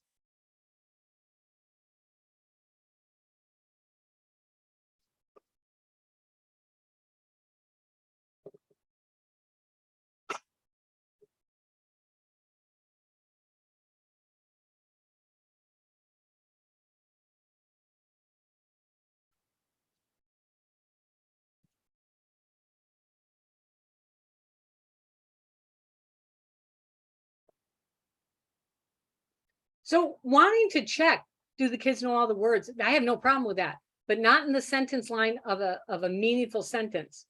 If you take those words and put them in a column and mix them up and you want to see, can they identify all these? I have no problem with that. That's word identification. The minute it's in a sentence and you're asking them to read it, that's no longer reading. So we're going to see how that works. We've got to get these guys, and the hard of hearing kids too, the spoken English, this is going to work for them too, who are not translating to ASL. You'll see how the daily reading thing is going to work. Also great for hard of hearing kids and hearing kids that struggle. This is not just for deaf kids, but it was designed for ASL using deaf kids.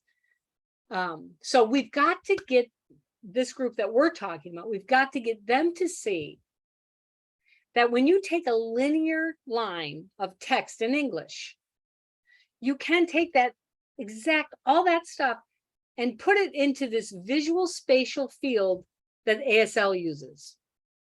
So This guy, a deaf guy, was one of my graduate students at BU. A couple summers ago, I teach a literacy class. Big deaf family. His name's Kerry Ballard. I adore this guy. Insightful, thoughtful. I just love him. He, after the reading, one of the reading classes, he came up to me and he said, he's teaching in New York City now. He's just so good. But he said, he goes, I came up with a metaphor for what you're talking about, taking that line of print and putting it into ASL so that they're both equal, just done different, articulated differently. And the metaphor he came up with is so striking. I love it. So here's, and I'll voice for him because this is beautiful. So he says, okay, I'm going to show you a metaphor. And I'm going to show you the line of print in English and ASL. It's a metaphor that I came up with. So now think of reading and writing in English would look like this. Think of it like this. You're looking at each word along the line, one at a time till you get to the end. One by one, that's English. You look at the beginning, you get to the end. ASL, however, takes the full line of conceptual stuff and it's there. It's represented completely there. The process is different. English is linear, but ASL has this rich context of concurrent structures of being visually, structurally different, but they're the same thing. This, I mean, is to me a perfect example of when people will say things like, well, you know, ASL is kind of a simpler language, if you will, that cuts out a lot of English words. That's not true. That's also, and it's another one of the myths. ASL is a full, complete language. Please look at the 1980 research by Klein and Belugi and everybody else that did the research back to say this is a bona fide language with its own syntax. It's everything else that has to be there to call it a language. But because people have a incomplete understanding of ASL, that they think, well, no, it's almost like, you know, you cut out a lot of words, you've just shortened it. Not true. So think of a sentence like, I want the chair and I want a chair. If ASL cuts out things like articles, a, the, if it simply omits them, then those two sentences would look identical. And his little string, we'd have to cut off a piece. But we don't, because if ASL isn't a real language, you can't differentiate between those. They look the same, but they don't.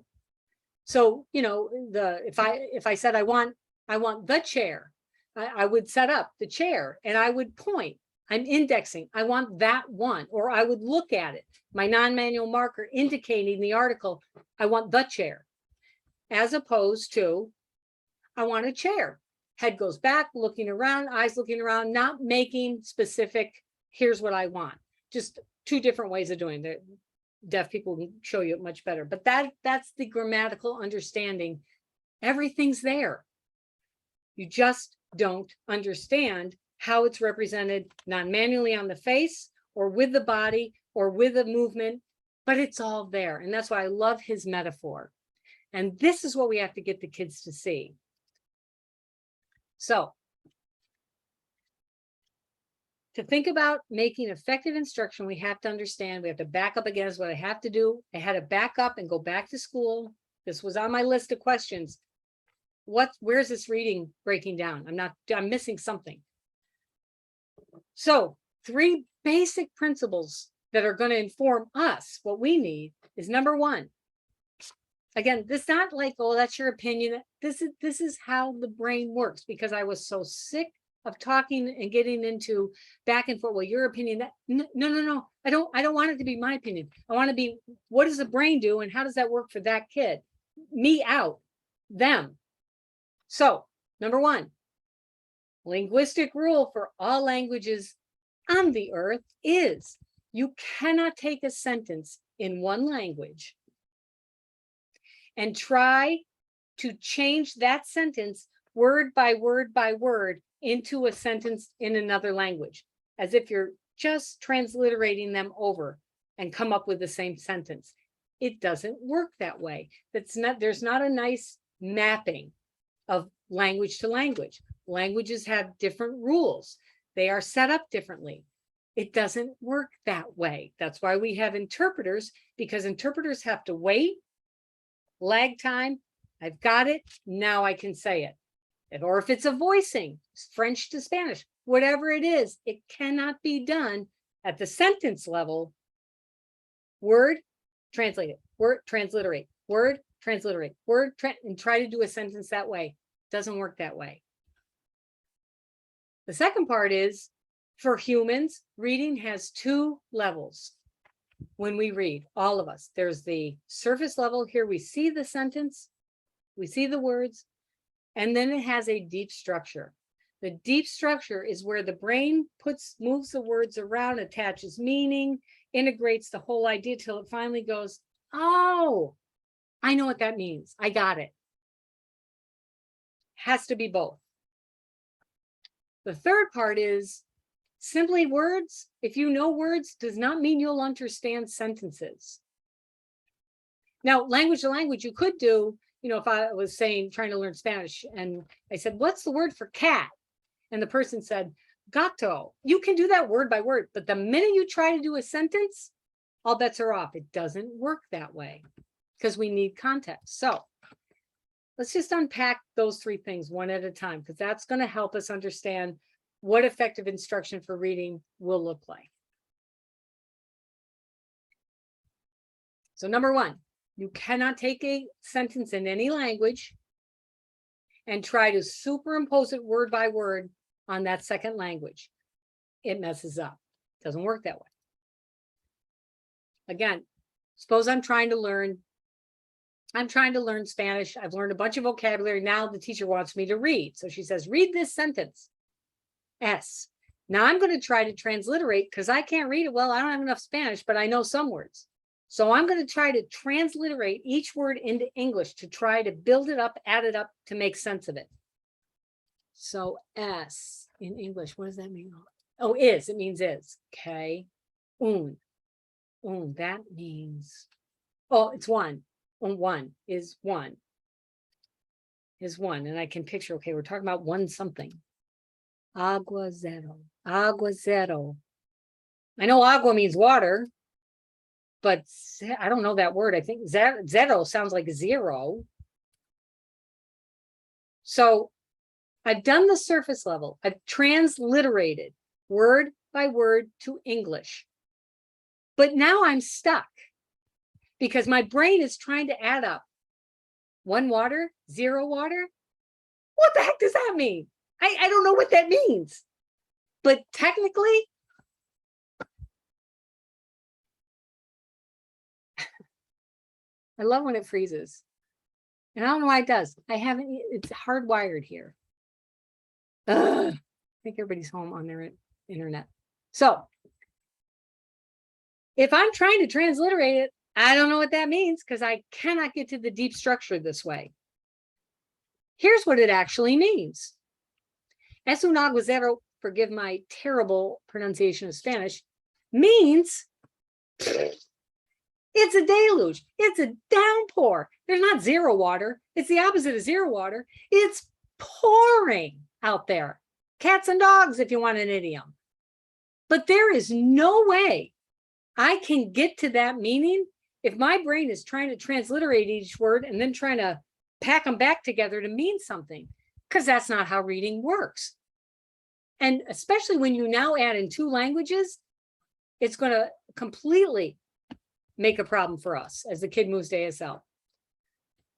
The second part is all humans, you have to read with these 2 levels, surface level, deep structure level. Both have to be integrated to get what it means.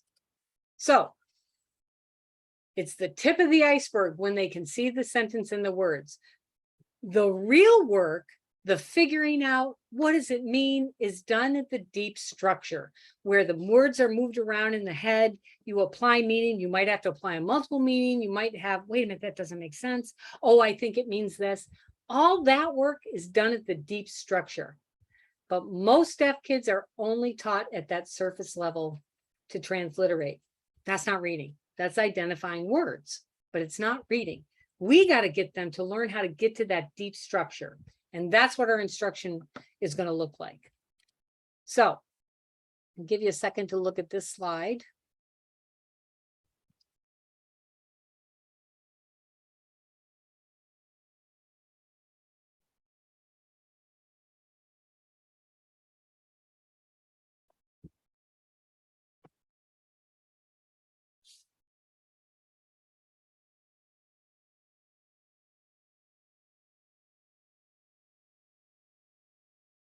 So this idea of surface level and deep structure applies to language. And for a kid who's a language intact kid, they're going to learn this naturally, that there are two levels. What you say, or in an ASL signing home, what you signed may not be what you mean. And the kids learn this. This is a normal acquisition process. So, and it takes time for the child to understand how to integrate these two. So here's an example of a hearing father. There's no sound, but he's telling the kid, keep your eye on the ball, son. Keep your eye on the ball. Kristen, this is Heidi. Somebody had asked if you were clicking on the optimizing for video. No, it's unfortunately, that's the best I could get it. I had it, the one I took it off of, that's the best it would come. I wish I had a better one. Okay, A thank clearer you. one for this. Sorry. So we think this kid's probably, you know, the hearing kid, hearing father. The kid's probably 2, 3. He's very young. Dad says, keep your eye on the ball.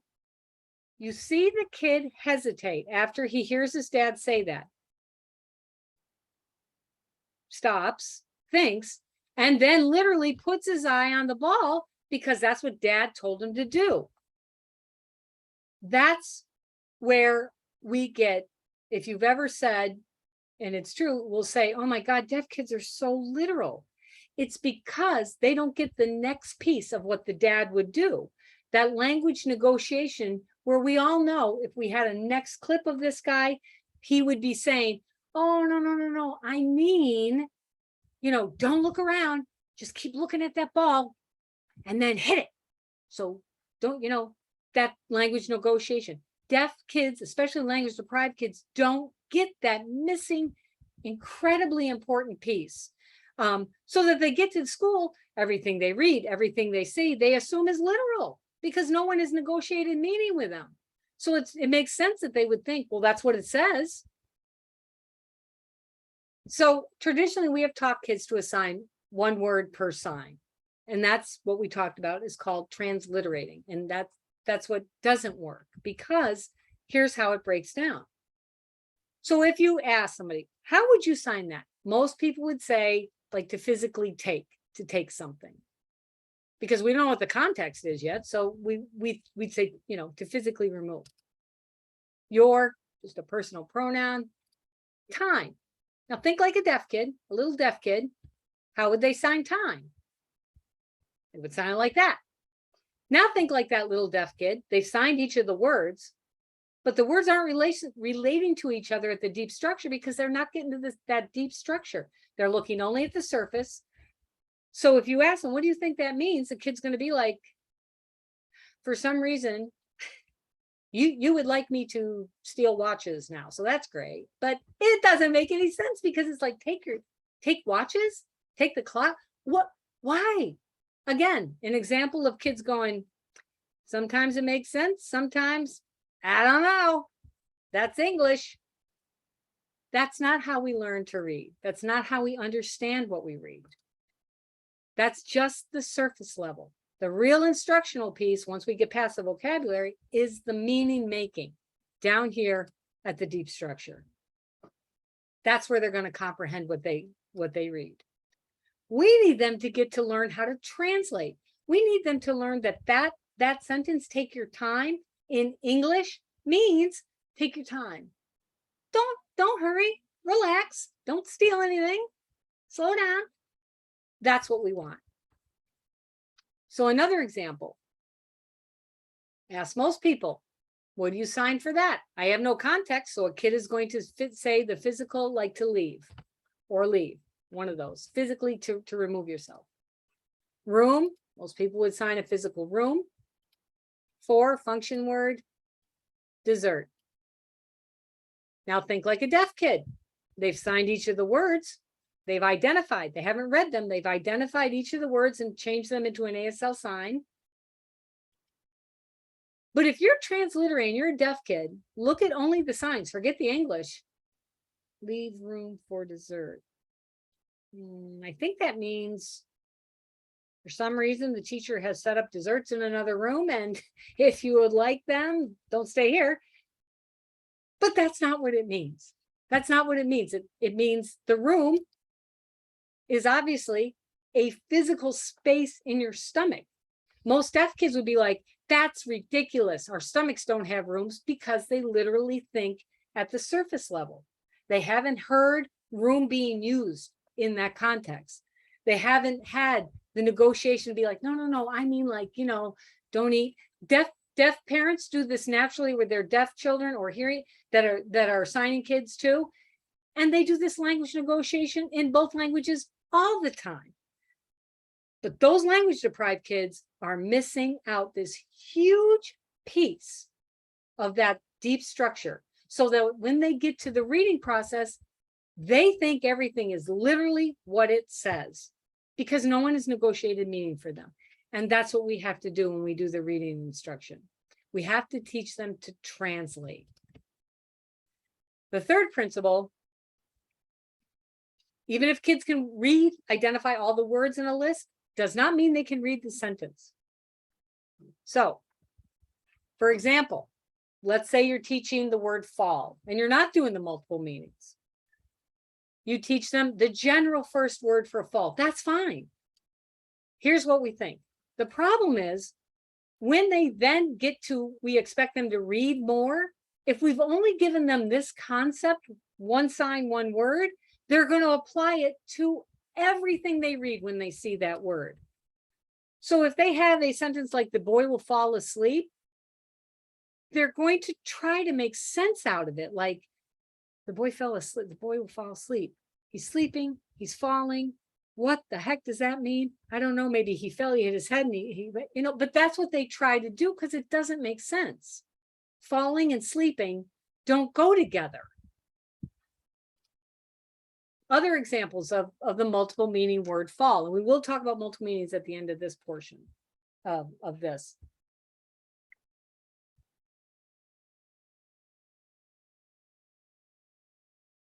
So let's say that your kids can identify all of these words, no problem, beautiful.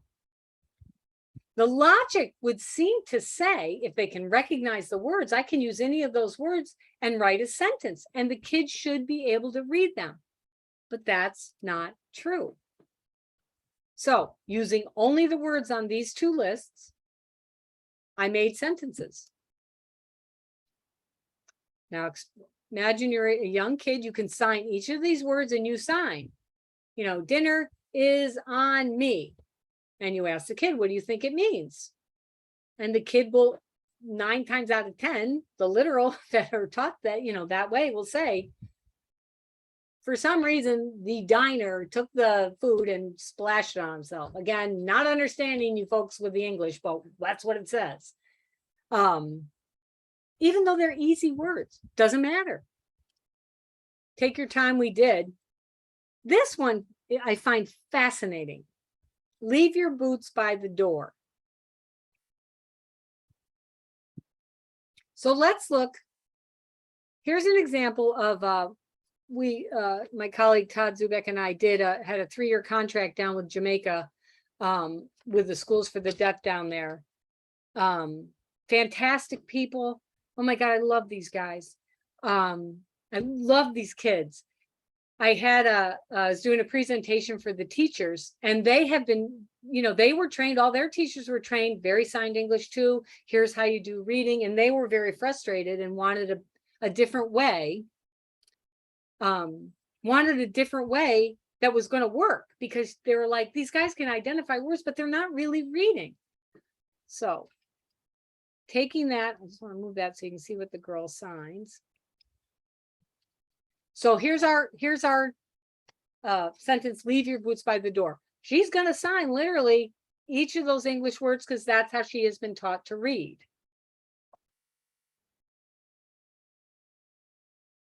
And these were middle school, high school kids.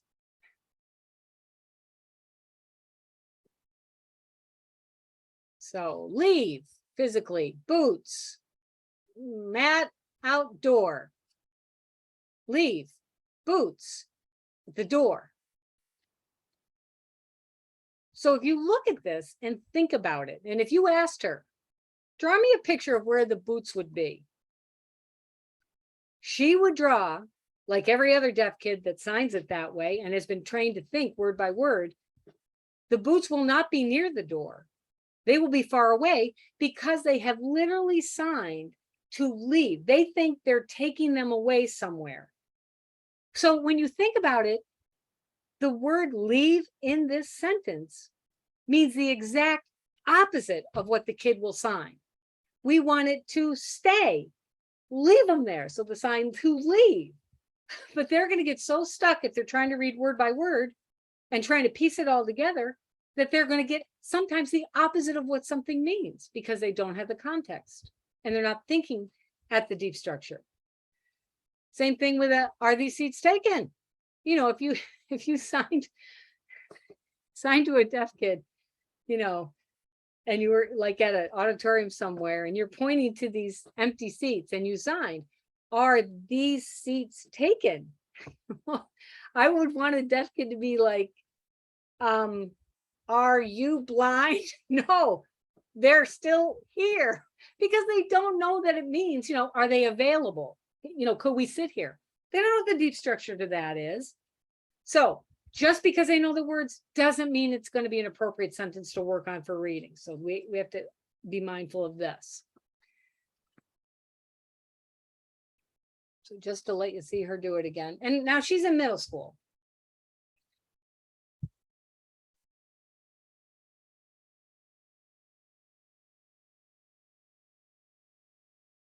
So leaving your boots out at the door, feels like that wasn't right, does it again, does not understand the concept. So I talked to her afterwards because it was a lot to try to get her to go up and just do this.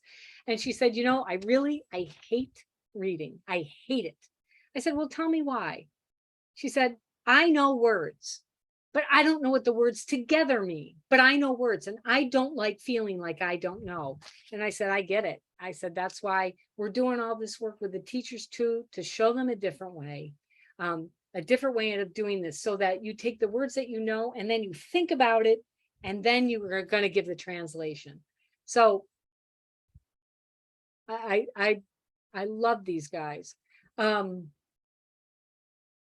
Another thing you can think about, and this is, I've had people come up to me when I used to do presentations that would say, oh my God, my hearing child is struggling with this.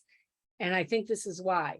So my husband is severely dyslexic. The man has 4 degrees. He's not an idiot. But he hates reading because he's severely dyslexic. When we were dating, I remember, because I English, I like reading, I like literacy stuff, love to read, voracious reader. And when we were dating, I was like, so what was one of your favorite books? And he's like, oh, I don't have any favorite books. So I don't like to read. If I'd been on a speed dating right there, it would have been like, trapdoor, see ya. It's just what my likes were. But I was like, you don't like books? What's wrong with you? But come to find out, it was the way he processed it. Again, 4 degrees, 2 masters, he's not an idiot, but his hearing did not learn to read in a productive manner for someone who's severely dyslexic. So one day when I was reading some research and I was thinking about this thing, I said to him, I'm like, hey, I gave him a book. And I said, it was, just some novel or something I was reading. And I said, pick any page you want. Any page you want. Don't look, just pick and don't look at the text. Just put your hand on a sentence. He's like, why?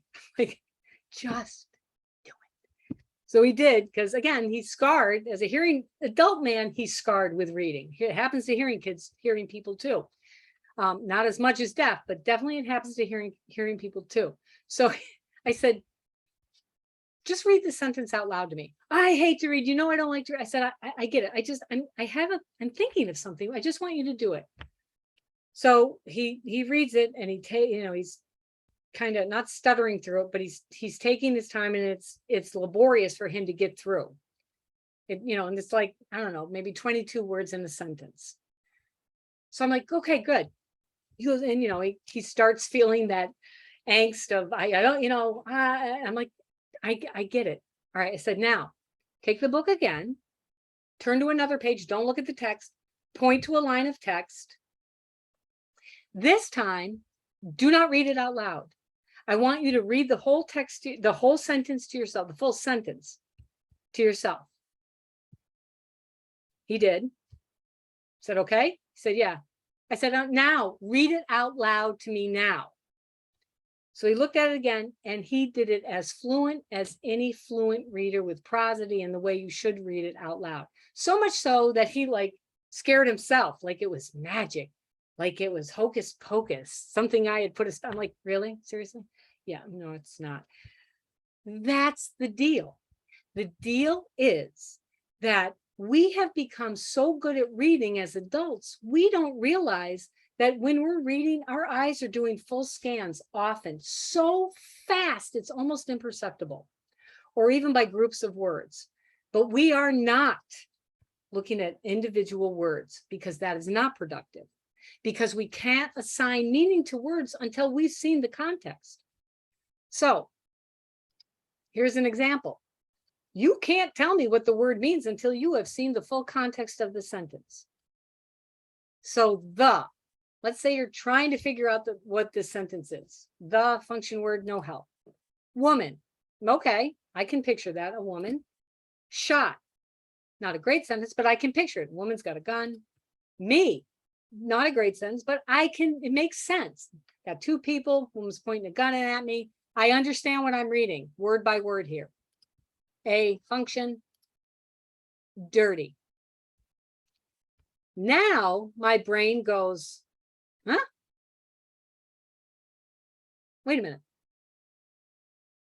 Because most of you, if not all, you can already predict what the next word is. You know the word is look, because now your brain has jumped back up and said, no. She doesn't have a gun. She's not shooting anything. It's the way her eyes, it's talking, the shot is the verbal, how she is looking. Shoot me a look. But when you try to get to that by doing it word by word, this is where the brain goes, I was with you all along, and then you threw in that, and that makes no sense.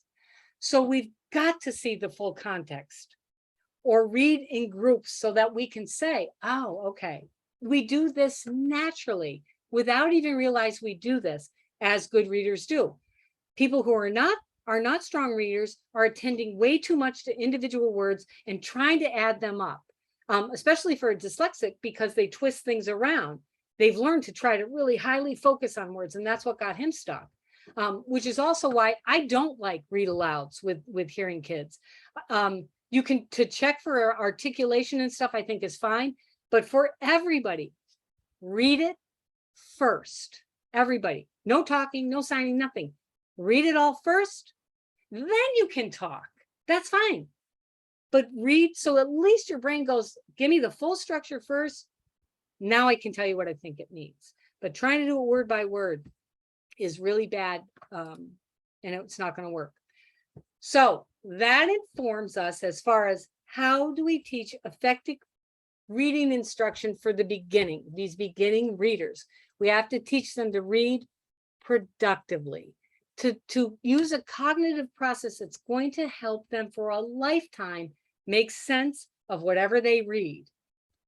It's not easy. It takes time, but it works. We're asking them to do 4 things in this daily activity. So there are 4 cognitive processes, unlike the 2 that hearing kids are working on and already have all this stuff. Not saying it's easy, but it's markedly more challenging for the deaf kid because we have to do these things. Not only are they going to read the English, they've got to translate it to ASL, and they've got to negotiate the meaning between two languages at the surface and deep structure. It's a lot. So this is the diagram of what the reading process we want them to learn looks like. We're going to show the surface structure, the target. We're going to start with pictures, but the target eventually will be a sentence or a paragraph. Depends on where we are with the kid in reading. We're going to start with a word or a picture. They're going to see something. They have two mats. So one mat says English, the other mat says ASL. I worked with a big group in Canada, and they're only itinerant teachers up there. One of the teachers told me she used, which was a great idea, because the kids didn't want to use the mats standing up in front of everybody, which makes total sense. She had a hat. She had hats. She had an ASL hat and an English hat. So when they had the English hat on, they knew to stand on the mat, just look, don't sign it, just look and visualize what it means. Then they take that hat off, put the ASL hat on, and then they sign what it means. I love that idea. With groups of kids, we use the mat. So they walk back and forth to the two mats. So what that shows is a few things. It separates ASL and English. So we get the kids used to, you can't map it on word by word. It doesn't work. English and ASL and reading does not work that way. Separate them out. And we're separating out that surface structure and the deep structure by having the kid translate it. Because if they can translate it, means they've understood it. Works the same way with spoken English kids and hard of hearing kids that are struggling. Instead of using the word ASL on the other mat, you could be like, what does it mean? What does a sentence mean? And the kid explains it in English. You can definitely do that. And that works great with hard of hearing kids who are missing the comprehension piece. So here's the goal and the objective of this daily reading fluency activity. You do for at least 20 minutes a day.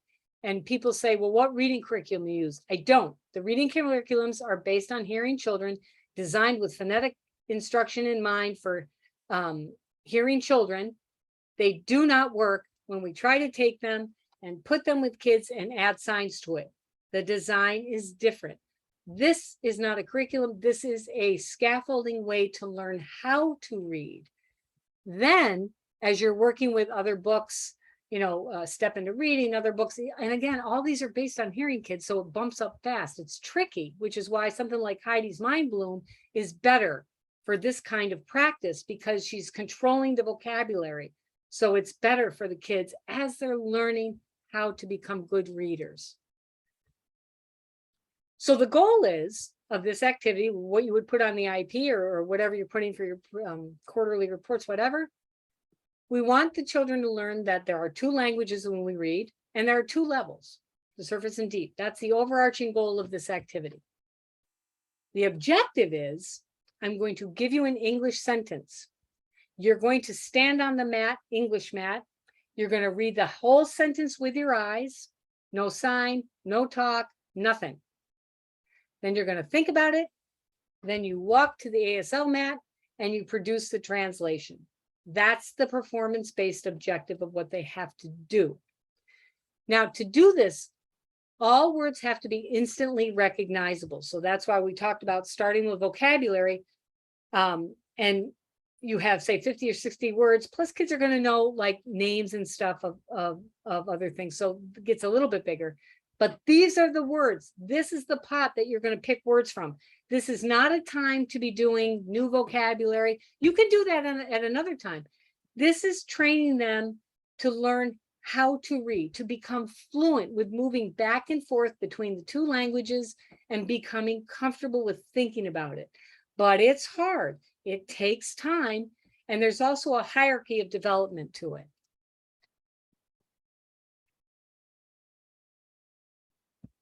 So again, like we said, we can start though with preschool. We can start with little kids who are just starting to learn sign, no English,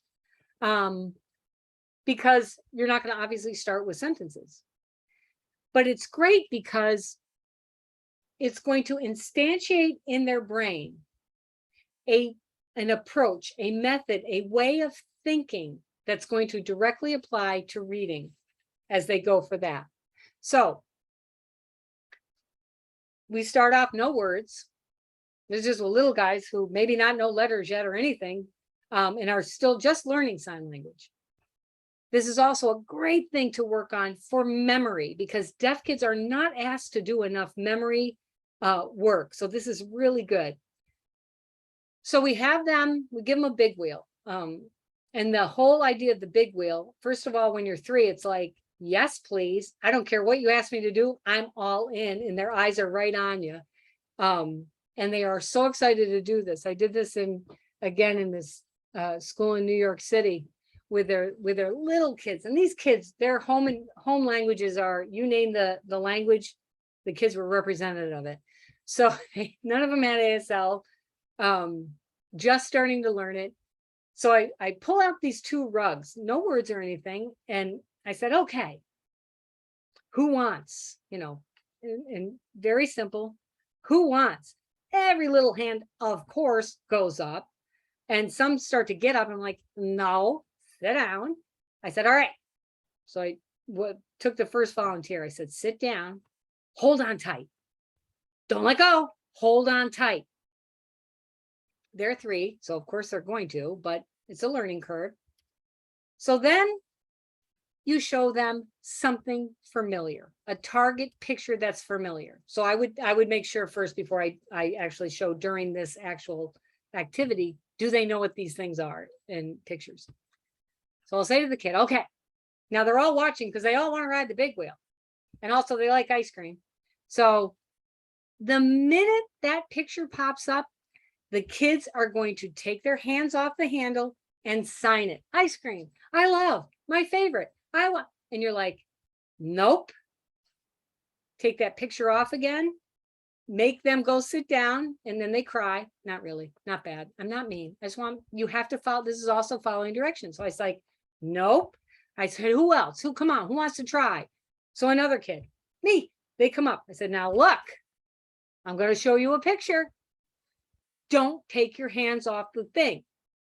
I'm going to take that picture away. So I want you to put it in your head and hold on to that picture. Don't sign it. Don't say it if you get hard of hearing, whatever. And it takes a couple of times because they're little to get to it. But now they really want to ride. So it's highly motivational. So I show them, and you'll see them starting like, They put their hands back on. I'm like, you know what that is? And they nod, yep. I'm like, okay, hold it in your brain, see it, hold on to that, take it away. They drive over. So in the drive over, when you're 3, the body is now focusing on motor movement because it's excited and it's fun. Many times they'll forget what the prompt was. So we'll ask them. The kid now gets off. Now you say, what was that? And we want the kid to say ice cream. If the kid does not remember, you say, that's okay. Go back, because I'm not going to spoon feed you the answer. You have this highly accessible. You can do this. You tell your brain to remember this. Kid goes back. Now he knows what he's got to do. Comes back, signs ice cream. Now the little kid that got booted off before for not holding, I have him obviously come up next. I'm like, you know what to do? He's like, yeah, I got it. Okay. So that's sort of the intro to this. Any picture you want. If you're working on letters, put a letter up.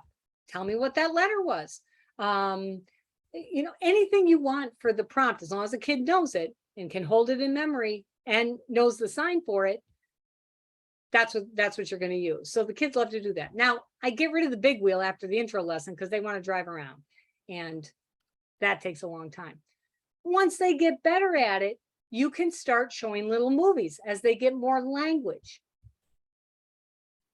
this time we give them a stuffed animal, something to hold on to keep those hands busy, because the impulse is the minute I see it, especially when you say English text, you want to start signing it. And we have to make sure that's not the first impulse. The first impulse has to be stand, see it, think is the first impulse after I see it. Then tell in ASL or in spoken English, whatever the modality is. But the hands, you got to keep them busy, because the kids, little kids, are automatically going to do that. And that habit will be the most destructive habit as they go through their years of education, because the minute they see a line of text, they're going to try to start signing it, because they're just trying to survive and get through that surface level. So they get into first grade. Now we start using sentences. Now the kid has already learned this if they've gone through preschool and kindergarten with that teacher. So now they're able to go, I know what these two math, I know exactly what I'm supposed to do on these two maths. Hands are in the pockets. The minute I'm going to show you, you stand on the English mat. I'm going to show you a line of text where you know all the words. So again, I'm using words that the kids know, because I'm not testing vocabulary. I'm trying to get them down to that deep structure. So reading is going to be a productive, active, meaningful activity. And then it's, can you picture that sentence? If it's yes, great. If it's no, it means they got confused somewhere. And that's where you can be like, you can do a check. CAR, what is that? I don't know. Oh, ask your friends. That's fine. But if they can picture it, great. Go over and sign it. But that's why you really want, as much as humanly possible, use sentences that the kids can identify the words. Over time, they are not going to worry about, but you didn't sign the, you didn't sign is. They get to learn, remember, 2 separate languages. When you're here in English, yes, we must use those words. But over here in ASL, we don't use them as separate signs. And they just get used to it as in a regular sort of bilingual, that's how languages work. And they don't give you a hard time.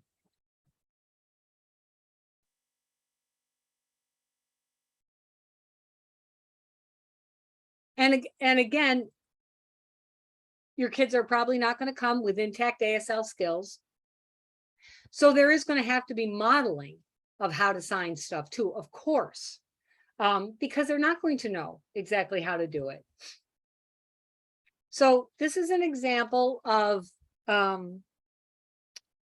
Boston University, we take a group of second-year graduate students to a school for the deaf in the United States.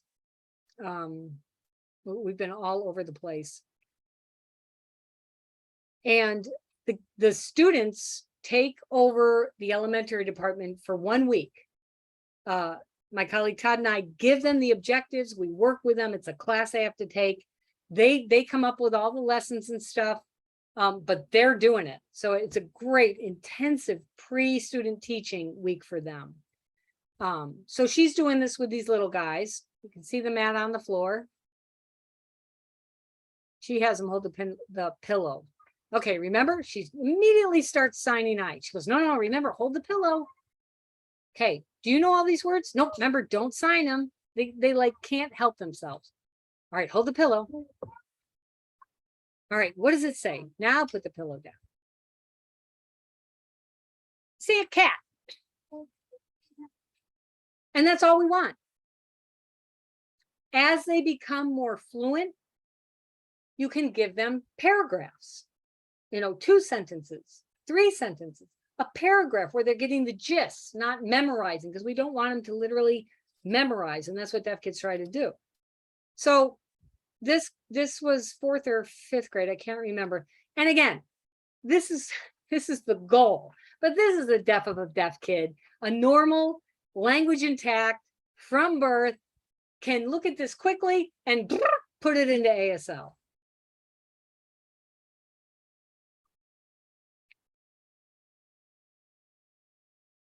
She literally reads it faster than I did. So dinosaurs lived millions of years ago. Nobody knows what happened to them, why they became extinct. What do you think? She just does a perfect job. And that's the goal. That's not what language deprived kids are going to do right at her age because they don't have her language skills, but that's ultimately where we'd like them to get. Oops, sorry. So that's the activity, very basic. You can also, I have instructions to do it on an iPad where the kids can sign and you can save it on the iPad. I don't know if it works on Google, the Chromebooks, but I think people have used it before. I think it does, but I'll put those instructions in that Google Drive folder too, because it's great to set up as an independent thing that the kids can do every day. We have to have developmentally appropriate sentences and skills as we make our sentences. So there's a couple of things we have to think about.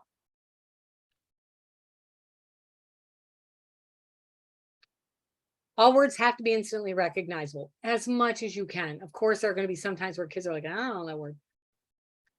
The second part, though, is the complexity of going from English to ASL has to be considered, because even though it looks like an English sentence that's super easy, when you try to sign it, the syntax, the word order you're going to need is going to make it much more challenging and not one we want to start with first. So think about these two sentences. Both of these, if you ask someone, you know, what grade level? Pre-primer. I mean, this is as basic reading as we can get, both of them. However, one of these sentences is much more sophisticated for ASL using kids. Words are all easy, but the syntax is going to be much more challenging. And the kids not coming with ASL and tech skills are going to have no way to know how to do it. So if we look here, this is Todd, this is my colleague. So he's signing the cat as white.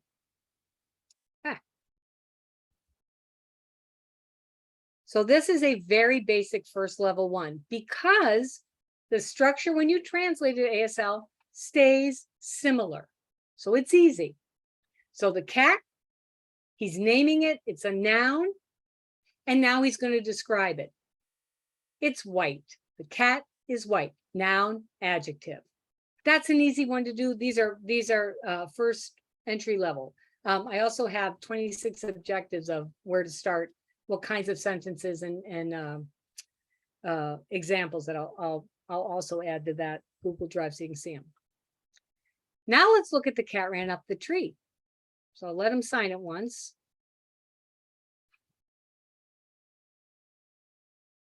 So linguistically, if you weren't sure looking at it, be like, well, what's so hard about that? Well, here's what's hard about it. This sentence has a subject, the cat, and it has an object, the tree. And those two things interact in some way. So in ASL, you have to set up with that kind of structure, you have to set up the object first. So he has to set up the tree first. So there's the tree. Kids are not going to know, oh, in this linguistic structure, I've got to start with the object first. They're not going to do that. They're going to start the cat, boom, boom, boom. And I'll show you a next video of proof of that. They have to be trained and they have to be modeled on to show them how to do this. Another interesting thing here is, so he's got his tree. Now he signs cat, the noun form of cat. He's labeling, I'm talking about a cat. But he can't keep the noun form because the noun form can't be manipulated to move. And he needs it to move, to interact with that tree. So he changes it. And he changes it to what we call a classifier. And he changes it to this one, which means little ball, small, furry. You can't just use any classifier. It has to be that one. Now he can do whatever he wants with that pronoun. It's gone from a noun to a pronoun. And now he can move it all around any way he wants, and he can have it running up the tree.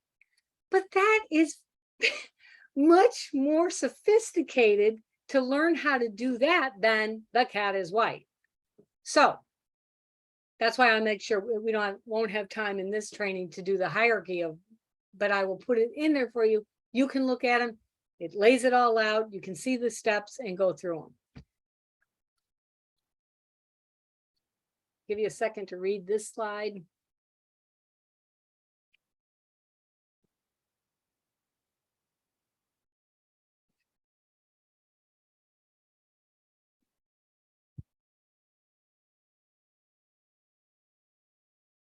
So let's look at a couple of real examples here. So here we have our cat runs up a tree. So these kids, before COVID, I think 2017 or something, we went to the country of Singapore for 2 weeks. The deaf folks there and the Department of Ed contacted us to come and do bilingual training with ASL and English. So I did the work with English and Todd did the ASL in the afternoon. We had all the kids together, and then after we had training for the teachers. Again, great kids, but they are so rigidly stuck in signing pretty much exact English with all the endings and stuff. That's Singapore is an amazing country. They have 4 national languages. Every sign, every government sign is printed in all 4. I mean, and every people group lives on a very small island. So they run things very systematically and cleanly, but the deaf folks and the teachers are like, but they're not learning how to read this way. We need a different way. So they, you know, I don't know the kids and I don't know what words they know, but I'm assuming this girl was 8 or 9 and the kids, the other kids in there were, you know, like 2nd, 3rd grade. So I'm assuming they know these words because I haven't met them, so I don't know. She does not know all the words, and they are so stuck on signing each word and adding the endings, the morphemes, like, you know, runs. So we're absolutely training them how this works.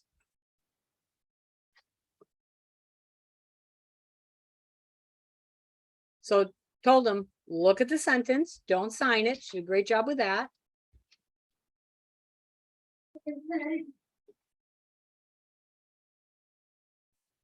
The cat. I don't know. The cat.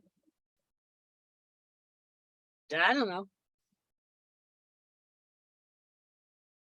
3.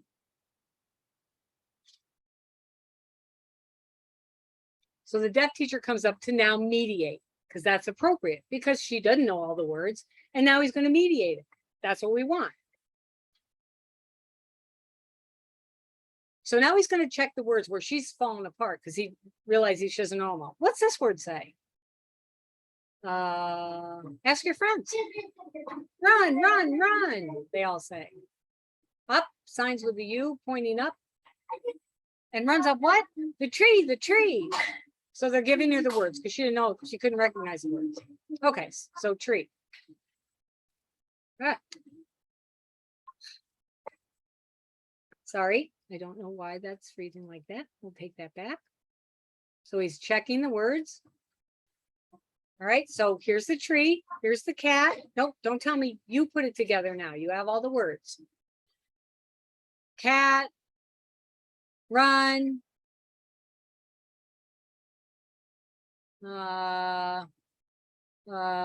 tree, 3, tree. She's literally stuck at the surface level trying to make sense of this, even though the kid's seen the cat run up a tree a million times. So he sends in a reinforcement. All right, so you sign this for her, you model it for her. Okay, you got the cat and he's running, and you got a tree. All right, so here's your tree, here's the cat. He runs up the tree. Okay, he runs up the tree. Cat, tree, runs up tree. Completely just copying, parroting back what someone's telling her to say. No active process. This is what I mean about that passive, that glazed over. She's thinking about what they're having for lunch. And just like someone's going to tell me, because I'm used to this, she's not used to. What do you think? Think about it. Work with it. She has seen a cat run up a tree, but she hasn't thought about it linguistically to put it into science because no one's ever asked her to do that. So even though that's super easy sentence, that's what it looks like. And you see her every single time she goes to do it, that, you know, that spinning ball of doom in her eyes where she's just trying to remember the words, memorize them. There's a cat, a tree, maybe 3 trees, but tree looks like 3. So what's one of those? There's some running, not connecting the ideas. Now this one is also fascinating. Another kid goes up. She knows all the words, knows all the words in that sentence. There's one word in that sentence that's going to really derail the entire process. See if you can guess which one it is. Dad sits on me. One word that's going to make it, huh? I don't get it. I don't know what the sentence means. I know what the words say. I don't know what the sentence means. So the word is on. That preposition on, again, a subject, an object, and a preposition. They have to know how to work with these structures because looks simple, not simple. She's already not understanding it. They've already sent in the reinforcement, who also doesn't understand it.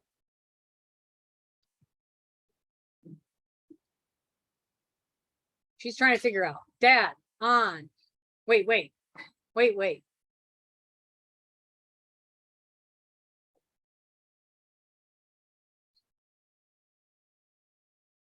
Okay, Dad, he sits with an S. You're thinking in English. Remember, you have to read the whole thing. Okay, let's talk about sitting. This is me.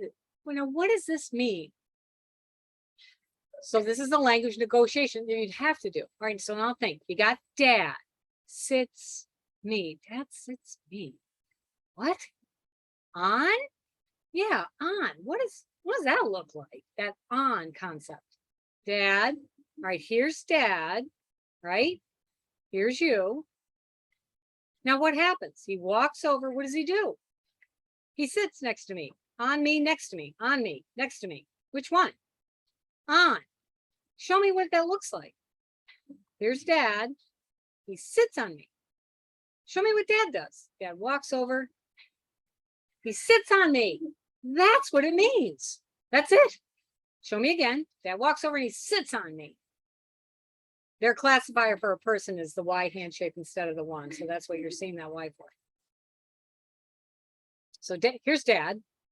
Now she's just practicing. Here's me. Dad comes over and he sits on me. Now she gets it. She didn't before either. So now she's like, okay, look at me. Okay, here's Dad. Here's me. He sits on me. Okay.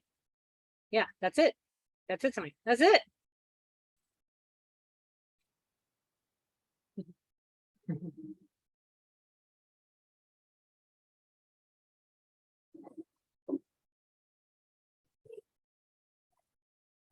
He wants to make it more relevant, so he puts his own name there. Help it kind of come home to her. So who's that? Mr. Dennis, right? That's me. Okay, so I'm Mr. Dennis. So what do I do? That's Mr. Dennis. Who's that? That's me. All right, so what do? You come walking over and you sit on me. Sit on you. You want me to come over and sit on you? No. Right. That's the idea. No, don't sit on me. Stop. That's what it means. You got it? Okay. You want me to sit on you, right? No.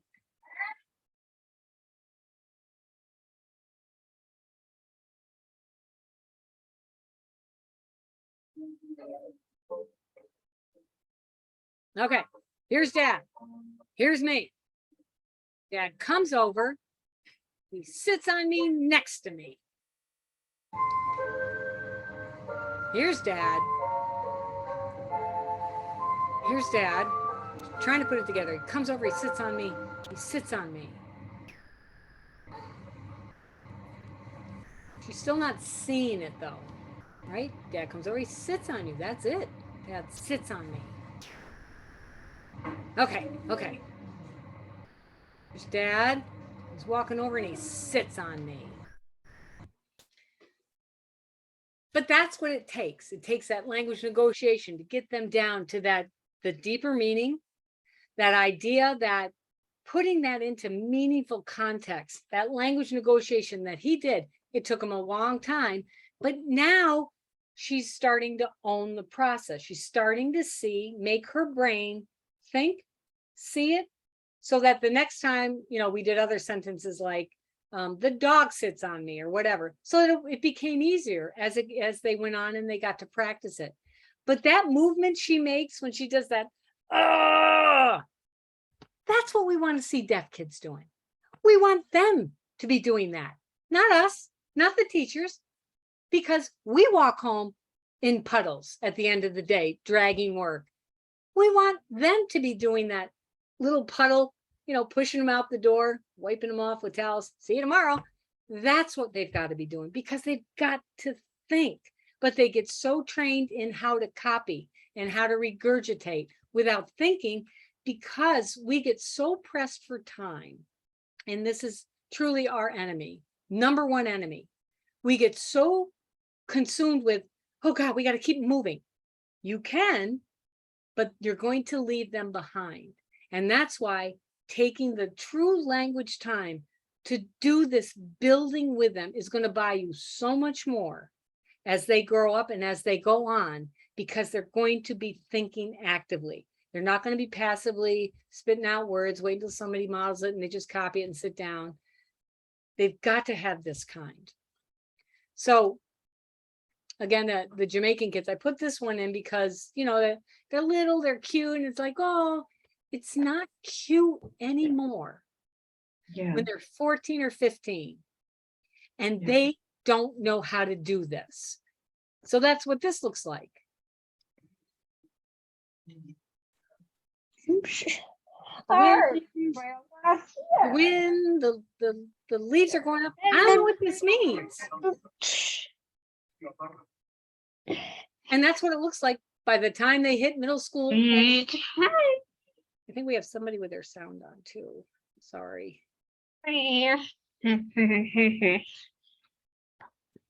But that's what it looks like. And it's not cute. It's not fun. It never was cute.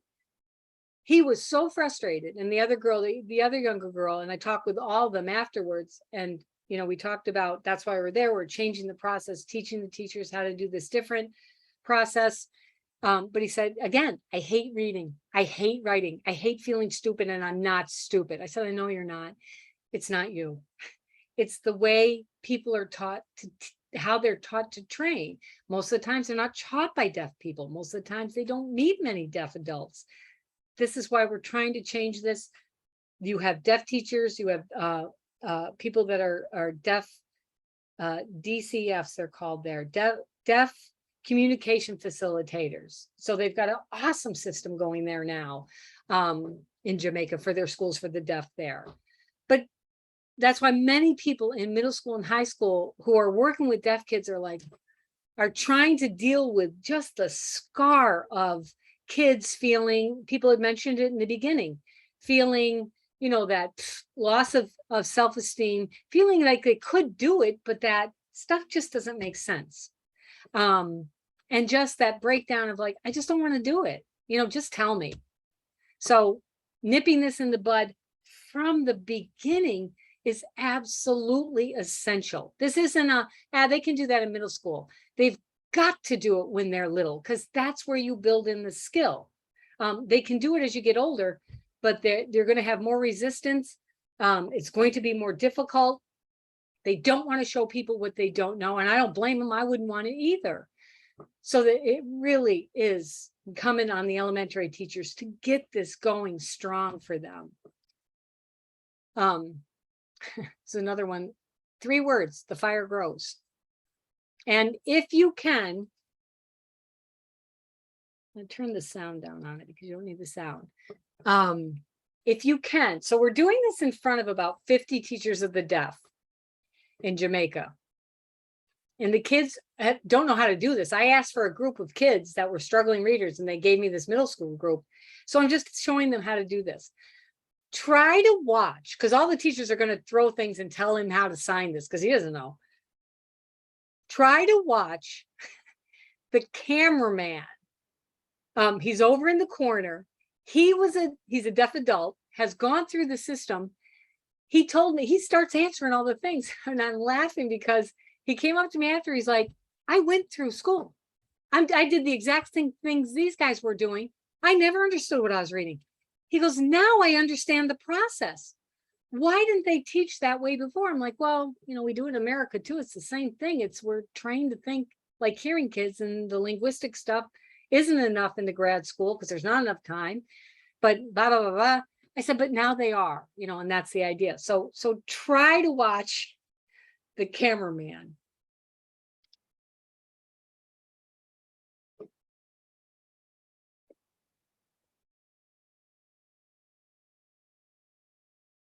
I don't know what the word GROW is. So the kid on the end has read it. He knows, and he tells him the whole sentence. I'm like, don't, but he did. He doesn't get it. He's like, fire makes no sense. Fire grow. He just copies them. So the teachers are starting to tell him how to sign it. And he's trying to just copy, still not understanding it. He just copying away. Fire growing means nothing to him at this point. Just copying. Here's your cameraman. Watch him over there in the corner, up there. So he has been thinking, and there he is. He's showing the fire growing perfectly with the non-manual marker of becoming more. And now he's telling me, I'm trying to lead this. He's like, did you see me? Here's how you would sign it, not dying. I'm like, yes, right.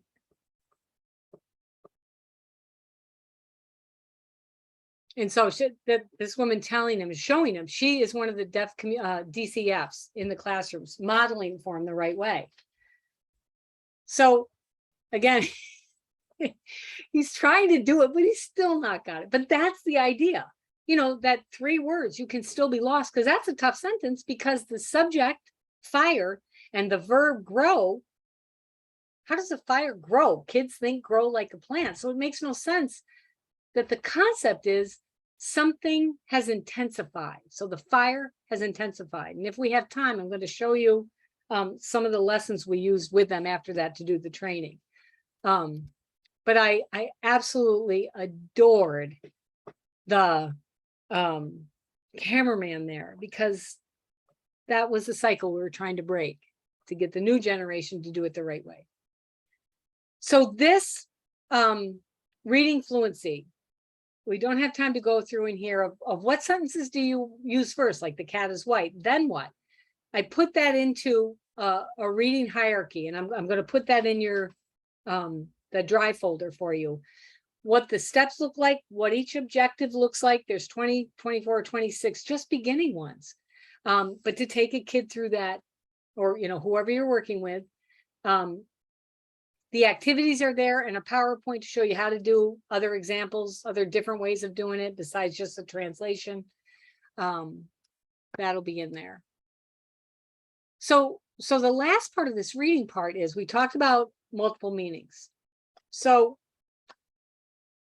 once we get the kids reading, we've got to start introducing this idea that, when you get to a word and you're like, what does not make sense? Like, so our bat example, Dad, there was a bat in the house, Dad was afraid.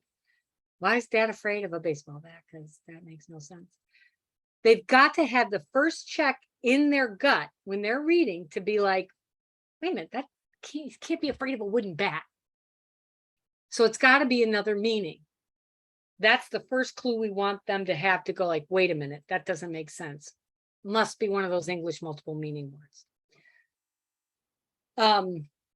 Idioms are tough. Hyperbole. So hungry I could eat a horse. No, you couldn't. They have to learn about. Phrasal verbs for me are the first idioms. So when I was still teaching, I wrote, and I used to have these workbooks published by Butte Publications. I then took over my copyright. I had to buy my copyrights back from them when I did the Bedrock website. So they're on the Bedrock website. It's down here. You can get the workbooks as a digital download or as the hard copy workbook, but the It's at bedrockliteracy.com. They're on there. So for beginners, for multiple meaning words, I start with, once kids have some language, and you know, when you would have to decide, I think it's time to start introducing these. You as the teacher would know. I pick one word that has I'm just going to do 2 meanings. I'm not doing them all because it's overwhelming. But I want them to get that idea of, if I know the word, but it doesn't make sense in a sentence, must be a multiple meaning. So that's the first check we need to get in there as their deep level when they're repairing and they're going, wait a minute. So here's an example. This is for kids who would be just starting with this, and you would need to decide. I tried to keep the sentences simple. Again, they're not going to know all the vocabulary in this because this was hard to constrain, but I try to keep it simple. In the back of the book, and I forgot to bring the books over to show you, but in the back of the book, there's a hand-shaped chart. And I better grab one because this isn't going to make sense.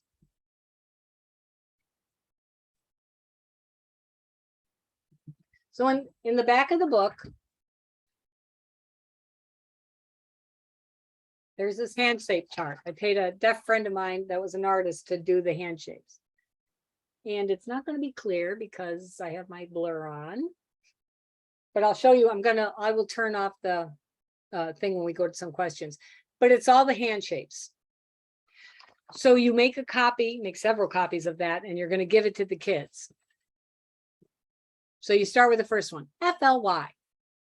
What do you guys think that means? And you talk about the general first word that if anybody saw that without any contextual, they would be, oh, it's probably like fly, a fly or to fly.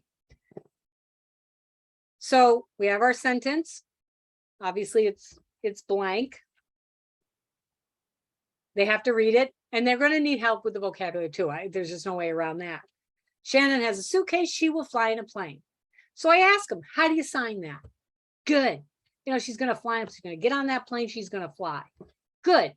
Look at that word FLY. What hand shape did you use?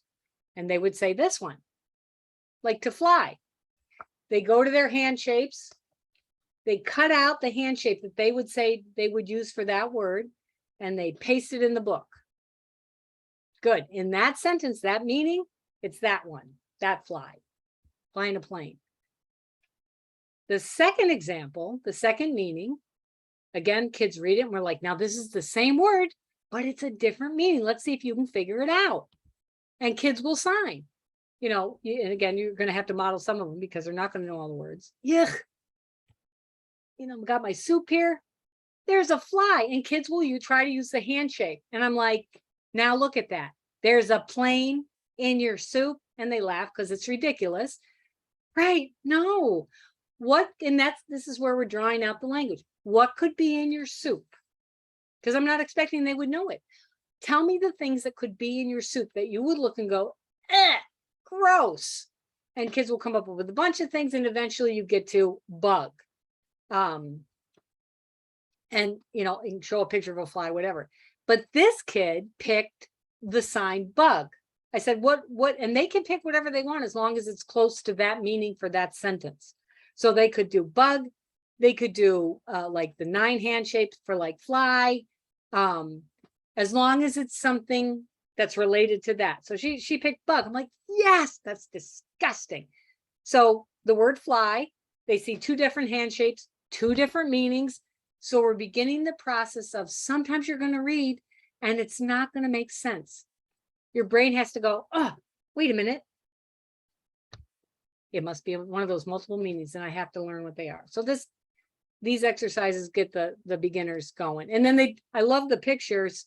These deaf kids did it at a school I used to work at, and I had them do it. And then they draw the picture to illustrate the concept, which is perfect. As they get a little bit better at this and a little more language, now I'm going to do the same thing, but the next level up for the multiple meanings, they're going to have 4 meanings. So 1 word with 4 meanings. So this kid who I had at the time, he now has a kid of his own. He lives around the corner from me too. You can't get away from them. I love them. And I said, I'm making you famous because you honestly were the best deaf, parents hearing, really try to be interactive with him. No, man, mom was relentless. She did an awesome job. His ability, though, to conceptualize what the English means is sine qua non. This kid nails it. So again, you have the word keep, and we're like, all right, let's figure out, there are 4 different meanings. Which hand shape would you use for this? Keep. I found a dog, I want to keep it. So I said, he signed it. I said, what would you use? He said, well, you could do, like keep, or, like to save, like to hold on. He goes, I think I'll use that one. I said, well, what does keep mean? And he explained it. I said, fine, good. And then they illustrated. But this next one, I mean, look at this picture. I have too much homework. I can't keep up. Here's the kid. Here's the pile of finished work. 1. Here's the pile of not finished work. I'm like, that's exactly what it means. You're overwhelmed. You can't keep up. It's too much. That's what keep up means in there. So he used, for keep up, he used this hand shape, like falling further and further behind, like trying to keep up. Could be keep up. It depends on how the kid would sign it. As long as it goes along with that. And then 2 other meanings. So that's the multiple meaning for the older kids. Then I did 2 on figurative language. So idioms, I mean, are fun to teach, but for me, the first idiom for, if you will, are phrasal verbs. That's when you take a verb and you have a preposition or another word with it, and when you stick them together, they don't add up to what they say. So like get dressed, it doesn't mean to get a dress. Get up, it doesn't mean you're obtaining something from up. These are phrasal verbs, and you can Google it. There's lists of a whole bunch of them to work on, but I put them in a workbook. So again, you have the hand shapes, and this is for the kids who are just getting started with, that are ready for this. You again would decide what level your kids are developmentally if they're ready. So they have to read. Again, they're going to draw the picture. The phrasal verb we're working on is get along. The context is cat and dogs fight a lot. They don't get along. So we talk about it. And, the kids talk about it, they're fighting and they don't get along. And this kid said, I said, what do you think it means? Then fight, not what? And she said, connection. They're not connected. They're not. And one other kid signed friend. All of that was fine for me because that was the concept. They're not friends. They're not connected. They don't collaborate. They don't get along. That was the idea. That's what I wanted them to get to. And that's what she chose. Other kid chose a different handshake for like friends.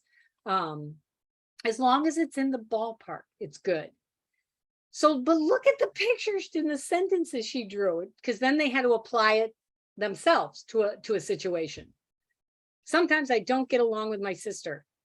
I'm like, that's exactly what it means. And I love the little arms on the, I just love that. I love their drawings. So here's the kid, they get a little bit older. Now we move into idioms. So I take, and this goes along kind of with the multiple meaning book, there'd be the word light, and they'd have 4 multiple meanings. Then I'd use light. You don't have to get them together. They can be separate, but I did it just in case people wanted to do them at the same time. So I take one word and I put it into 2 idioms with that word. So they have to read the little scenario. So Brittany had a very busy day. She swam in the pool. Then she rode her bike in the afternoon. Then she rode her bike in the afternoon. She raked leaves. At night, she cleaned her room. Finally, she got in bed and was out like a light. I've also done this with high school kids who got lost in it. But as they did it, they're like, well, that makes sense. I'm like, yeah, because you're thinking. So we force them to first draw that surface structure, the literal meaning. If out like a light was literal, what would it look like? because we want the kid to go, well, that's stupid. That doesn't make any sense. So we make him draw it. So he draws that surface level out like a light. He's got a light bulb in bed and someone's, turning him off. But look at then we have the deep structure, the real meaning. What does that idiom mean? Out like a light. And he nails it. I mean, he nails it. And again, they had to do it for homework. He'd bring it back the next day. I'm like, this is so good. So look at this drawing. The deep structure meaning of out like a light. The evidence he shows that he really gets it is so good here.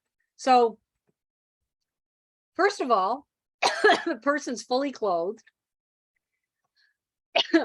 shoes on, literally came in and planked, like passed out, arms falling over, not the natural way of getting into bed. The Z's are getting bigger. Head's not even touching the pillow, no blanket. And I said, that's exactly what out like a light means. It doesn't mean, I'm sleepy, I'm drowsy, or, it means what you drew. That's out like a light. So the next one, I wrote him, but I didn't know how I would draw it. But he came back, I'm like, that's so good. So Judy late for work. She didn't eat breakfast. When she arrived at work, Judy felt hungry. Her stomach felt funny. She also felt lightheaded, the key. She needed something to eat. So literally, if you took lightheaded literally, he's got someone with like a balloon head coming up off the body. So kid can say, that's stupid. It doesn't make any sense. I have to think about it more deeply. Given all those clues, oh, it's that sense of dizziness. I'm like, that was so good. I don't know how I would have drawn it. That's exactly what it means. So that was the 4. Get that off. The 4 workbooks. But let's take. So can we take just 5 minutes?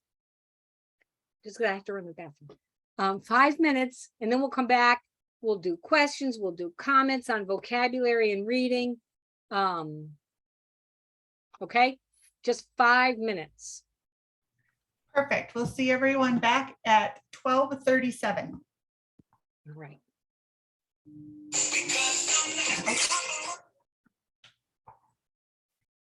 So I'm trying to look through the chat again too to make sure we didn't miss anything. I just want to take them one by one here so we can address them. Jen has been keeping a list also. Oh, good. If you just want her to read them, she can. Yes, that'd be even better. Even better. You got that, Jen? Yep, this is Jen. And if I missed somebody's question, I apologize. I tried to copy every question into a different document. So if I don't get to it, please put it back in the chat so that we can address it. One of the first questions we got was, how young can you start with this program? Can you start at like a preschool age or a toddler age? Yeah, so the preschools and toddlers can definitely start. But obviously in preschool, you're building language, you're doing all this language-based stuff. But you can do the maths, that math where they go back and forth, because it really helps them with their memory. They don't have to work on they don't have to know English yet, just their learning sign. It's great. You can another adaptation you can make for preschoolers, which is really good mind work for them, which they really, really need when it's accessible. So once they learn to go back and forth on that mat, they stand on the one mat, they look at the target, whatever it is, say an apple. Teacher takes it away, kid can visualize, remember. They walk over whatever they're holding, they put down, and then they sign apple or they say apple, depending on whatever the modality is that they're using. Once they start getting good at that, now you can start making the task harder, putting 2 things in there. an apple and an orange, or, whatever you want to do. You can do 3, depends though. 3 is hard for little kids. The other thing you can do is work on directions in this activity with little kids. So one of the things we would do is after a couple of months, once they get good at it, we'll tell them, all right, now this time, like usual, you're going to come up and stand. I'm going to show you something on the screen. This is again for the littles. I'll show you something on the screen. And then I'm going to take it away. But you're not going to just walk over to that mat. This time, you're going to run over there where I put a big X on the floor with masking tape, and you're going to jump 3 times. And then you're going to go to the mat. And then you tell us what it means. This is markedly more difficult. It doesn't sound like it's terribly hard, but it's very difficult for a little child who's trying to sequence. I have a target I'm trying to remember and hold in working memory, no matter what the distractions are. Then you add in the physical movement of doing something.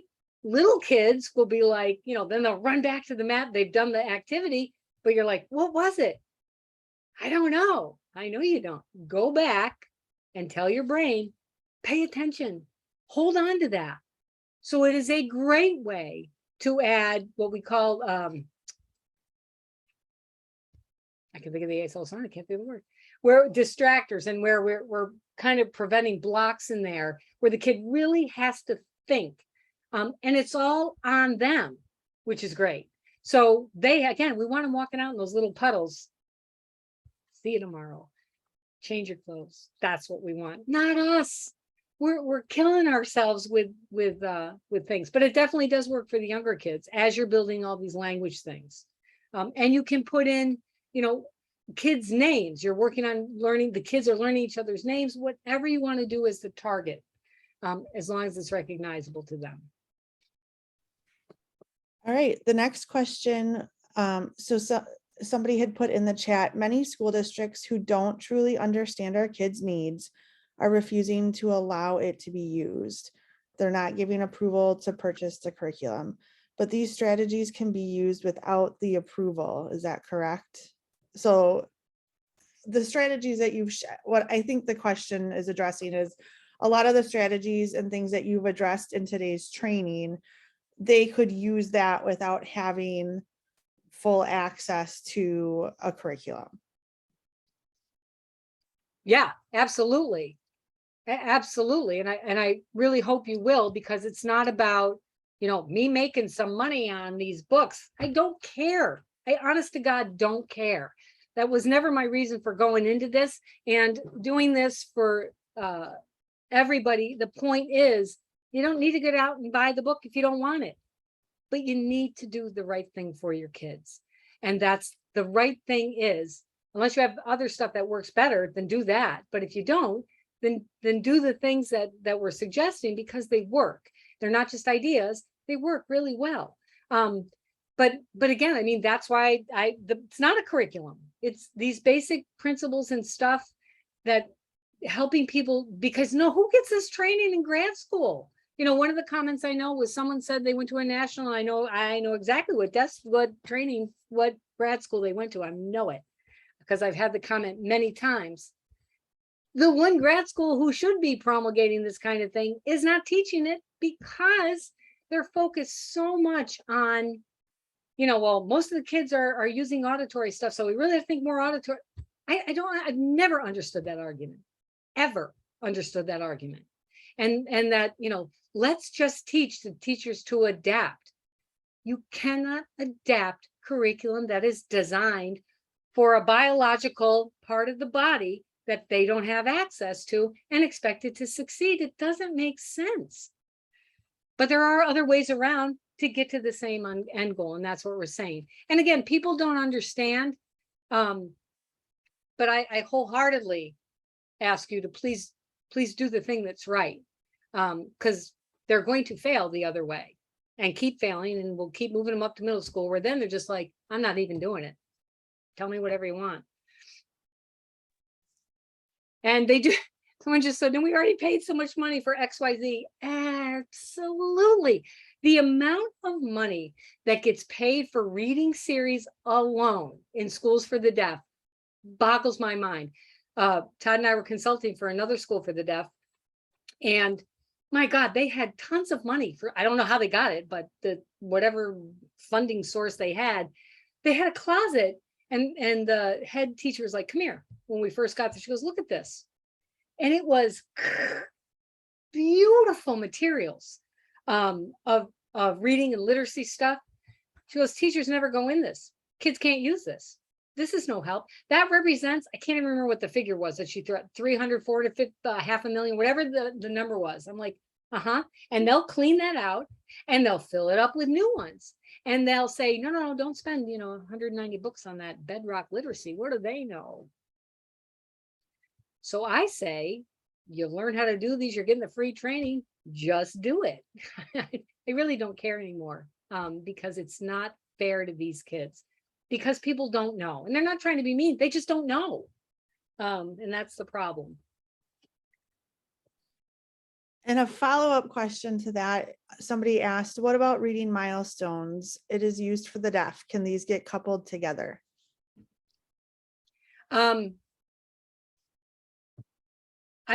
I was trained on reading milestones in grad school. I tried to use it with my middle school kids.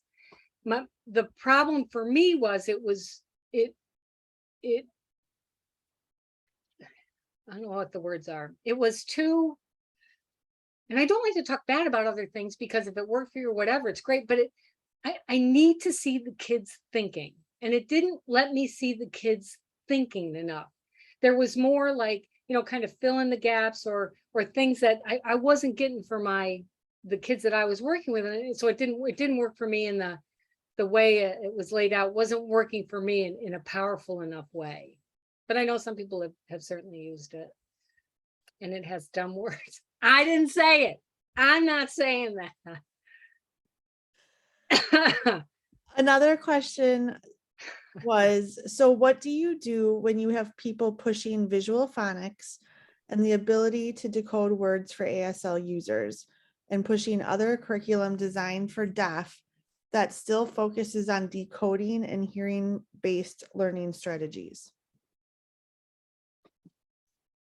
It's the same question. It literally, when you distill it down, it's the same question. We're expecting kids to use a phonological approach to learning how to read.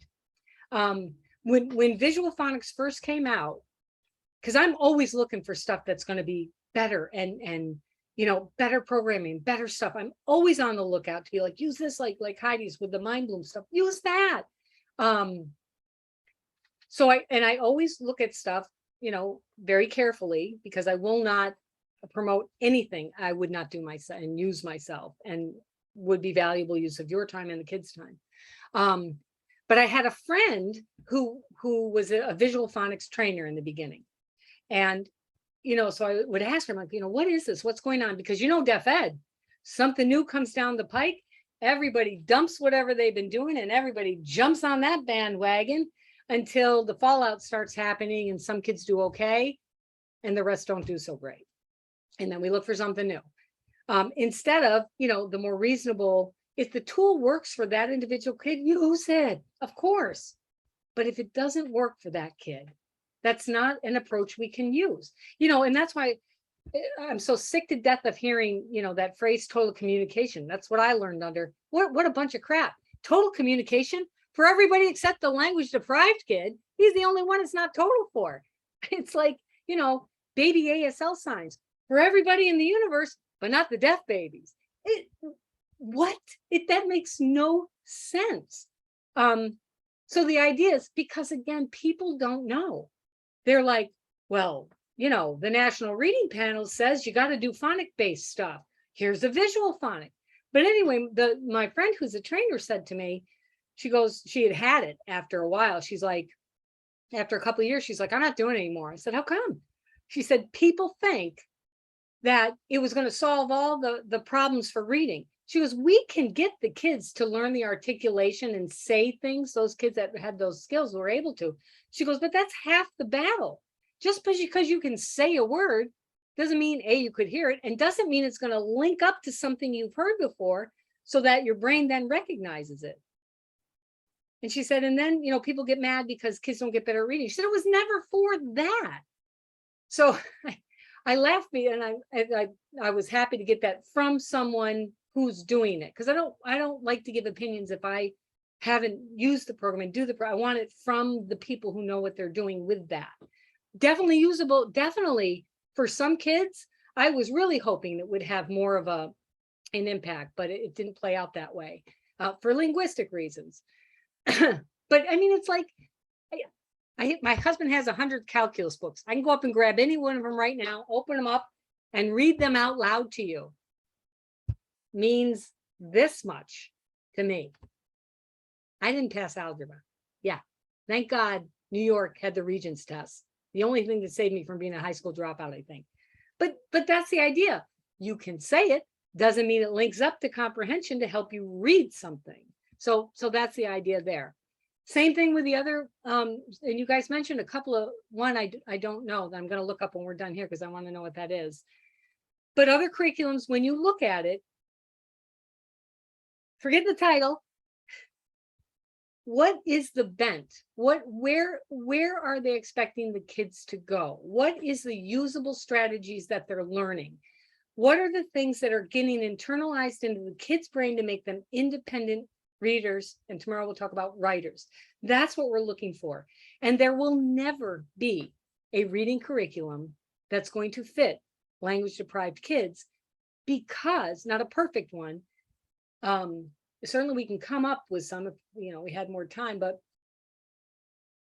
because the kids come with such varying degrees of linguistic ability, background experience, you can modify it yourself with what we've talked about to develop this daily working on vocabulary, daily doing this fluency. You doing that 20 minutes, I used to do it for 45 minutes with my kindergartners, and they took off. I also had the parents at home working, so that was a huge part of it. Took off. But 45 minutes, I mean, they did great. But that's what they need to do. Short of that, they're copying, they're passive, you're telling them, you're spoon feeding them. I do have, you know what? I'm putting that in a note tomorrow to show you, so you can do the test at home, or test with your kids. I developed a reading test. It's called a nonsense reading test, something like that. I gotta look back. I wrote it, I can't remember, but it's short. And again, you want to collect evidence to show people and say, I understand what you're saying. That is the goal. I want to get there to that they're readers and writers and they're literate. That is the goal. But I can't come at it this way. They don't have these skills. I've got to come at it this way and this way with the brain and the eyes. So the reading test itself, I'll show you tomorrow. You give them, I have a sheet of 20 sentences, and you ask the kid, 10 of them make no sense. And I have a great research clip to show, but I don't think I'll find that in time, but maybe. 10 make no sense. 10 are real sentences, all very basic year one kind of words. Again, I'll show you tomorrow though. But that you give to your kid, videotape them, because you want people to see, they think that's a sentence. But that's a great test to give. And then train them and show them the test again. Take the do it test again, so the kid can be like, that sentence makes no sense. The is of green. But I'll put that down there tomorrow. I think I got that. The next question was, what about kids who don't use full ASL? My student uses Pigeon. That's what he was taught in his previous school, so breaking that habit has been tough. I've had issues trying to get ASL instruction down because my interpreter uses C, so he doesn't have good language models, and I'm learning as fast as I can for ASL, but I'm not advanced enough. Would you push for ASL teaching? Yeah, that's where this field is always stuck. It's always stuck because of the emphasis, and worse now. I think it's worse now than when I started.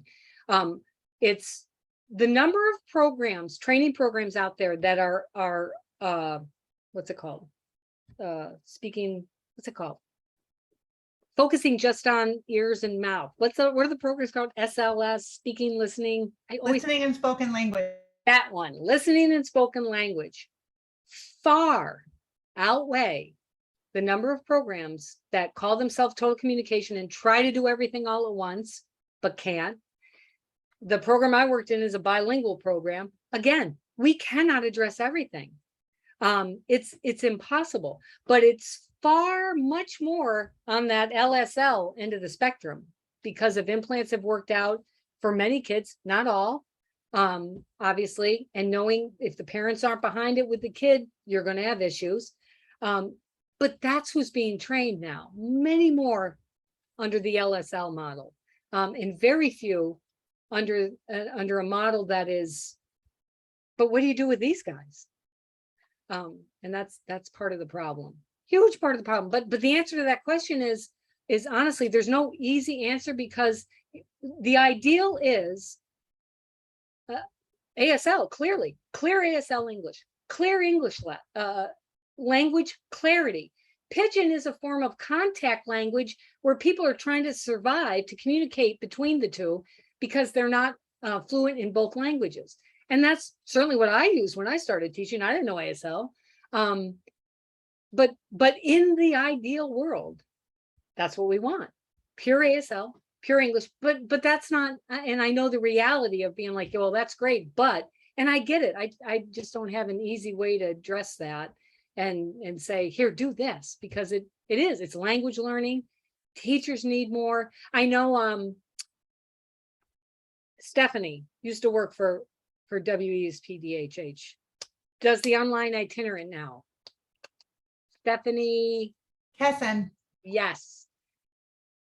Has gone on, used to work with you guys. I met her there first, has gone on to do the online itinerant because she told me too. She said this, within the next 5 years, the number of teachers in deaf ed that are retiring is going down so drastically that teachers, we're not going to have places to pull teachers from. Really bad. We're seeing it right now already. COVID didn't make things any easier too. A lot of people are like, I'm all set. So she has set up different trainings on her online itinerant, and more to the point for us too, if you want to use ASL skills, is finding a place where you can keep those ASL skills up, because that really is key. It's huge. I'm so rusty now from not being in it all the time. So they're different resources. She has one, the signing room. I know there are other ones. Definitely is a great idea. To follow up with that question, there was another question asking, do you recommend using the English ASL translation process during that reading with the mats that you did for kids who utilize signs in support of English? So if they're using SimCom or a total communication, but they're not using true ASL. Yeah, for those guys, it takes a little bit longer to use, but just to get them used to the idea of pick one or the other. Just don't mush them together. So you look at the English, you see the sentence, look at it. When you go over to that mat, so essentially you're pushing them down to that deep structure, you can either tell me what it means, use spoken English, or sign it, but don't use your voice. So trying to get them more into a more ASL-like. But when they try to mush it together, the brain's trying to go back and forth but letting them have the choice of what they're most comfortable with lets them usually pick. And one more thing, because I know we have 1 minute left. And I think this was my husband, again, was a teacher of the deaf for many, many, many, many years.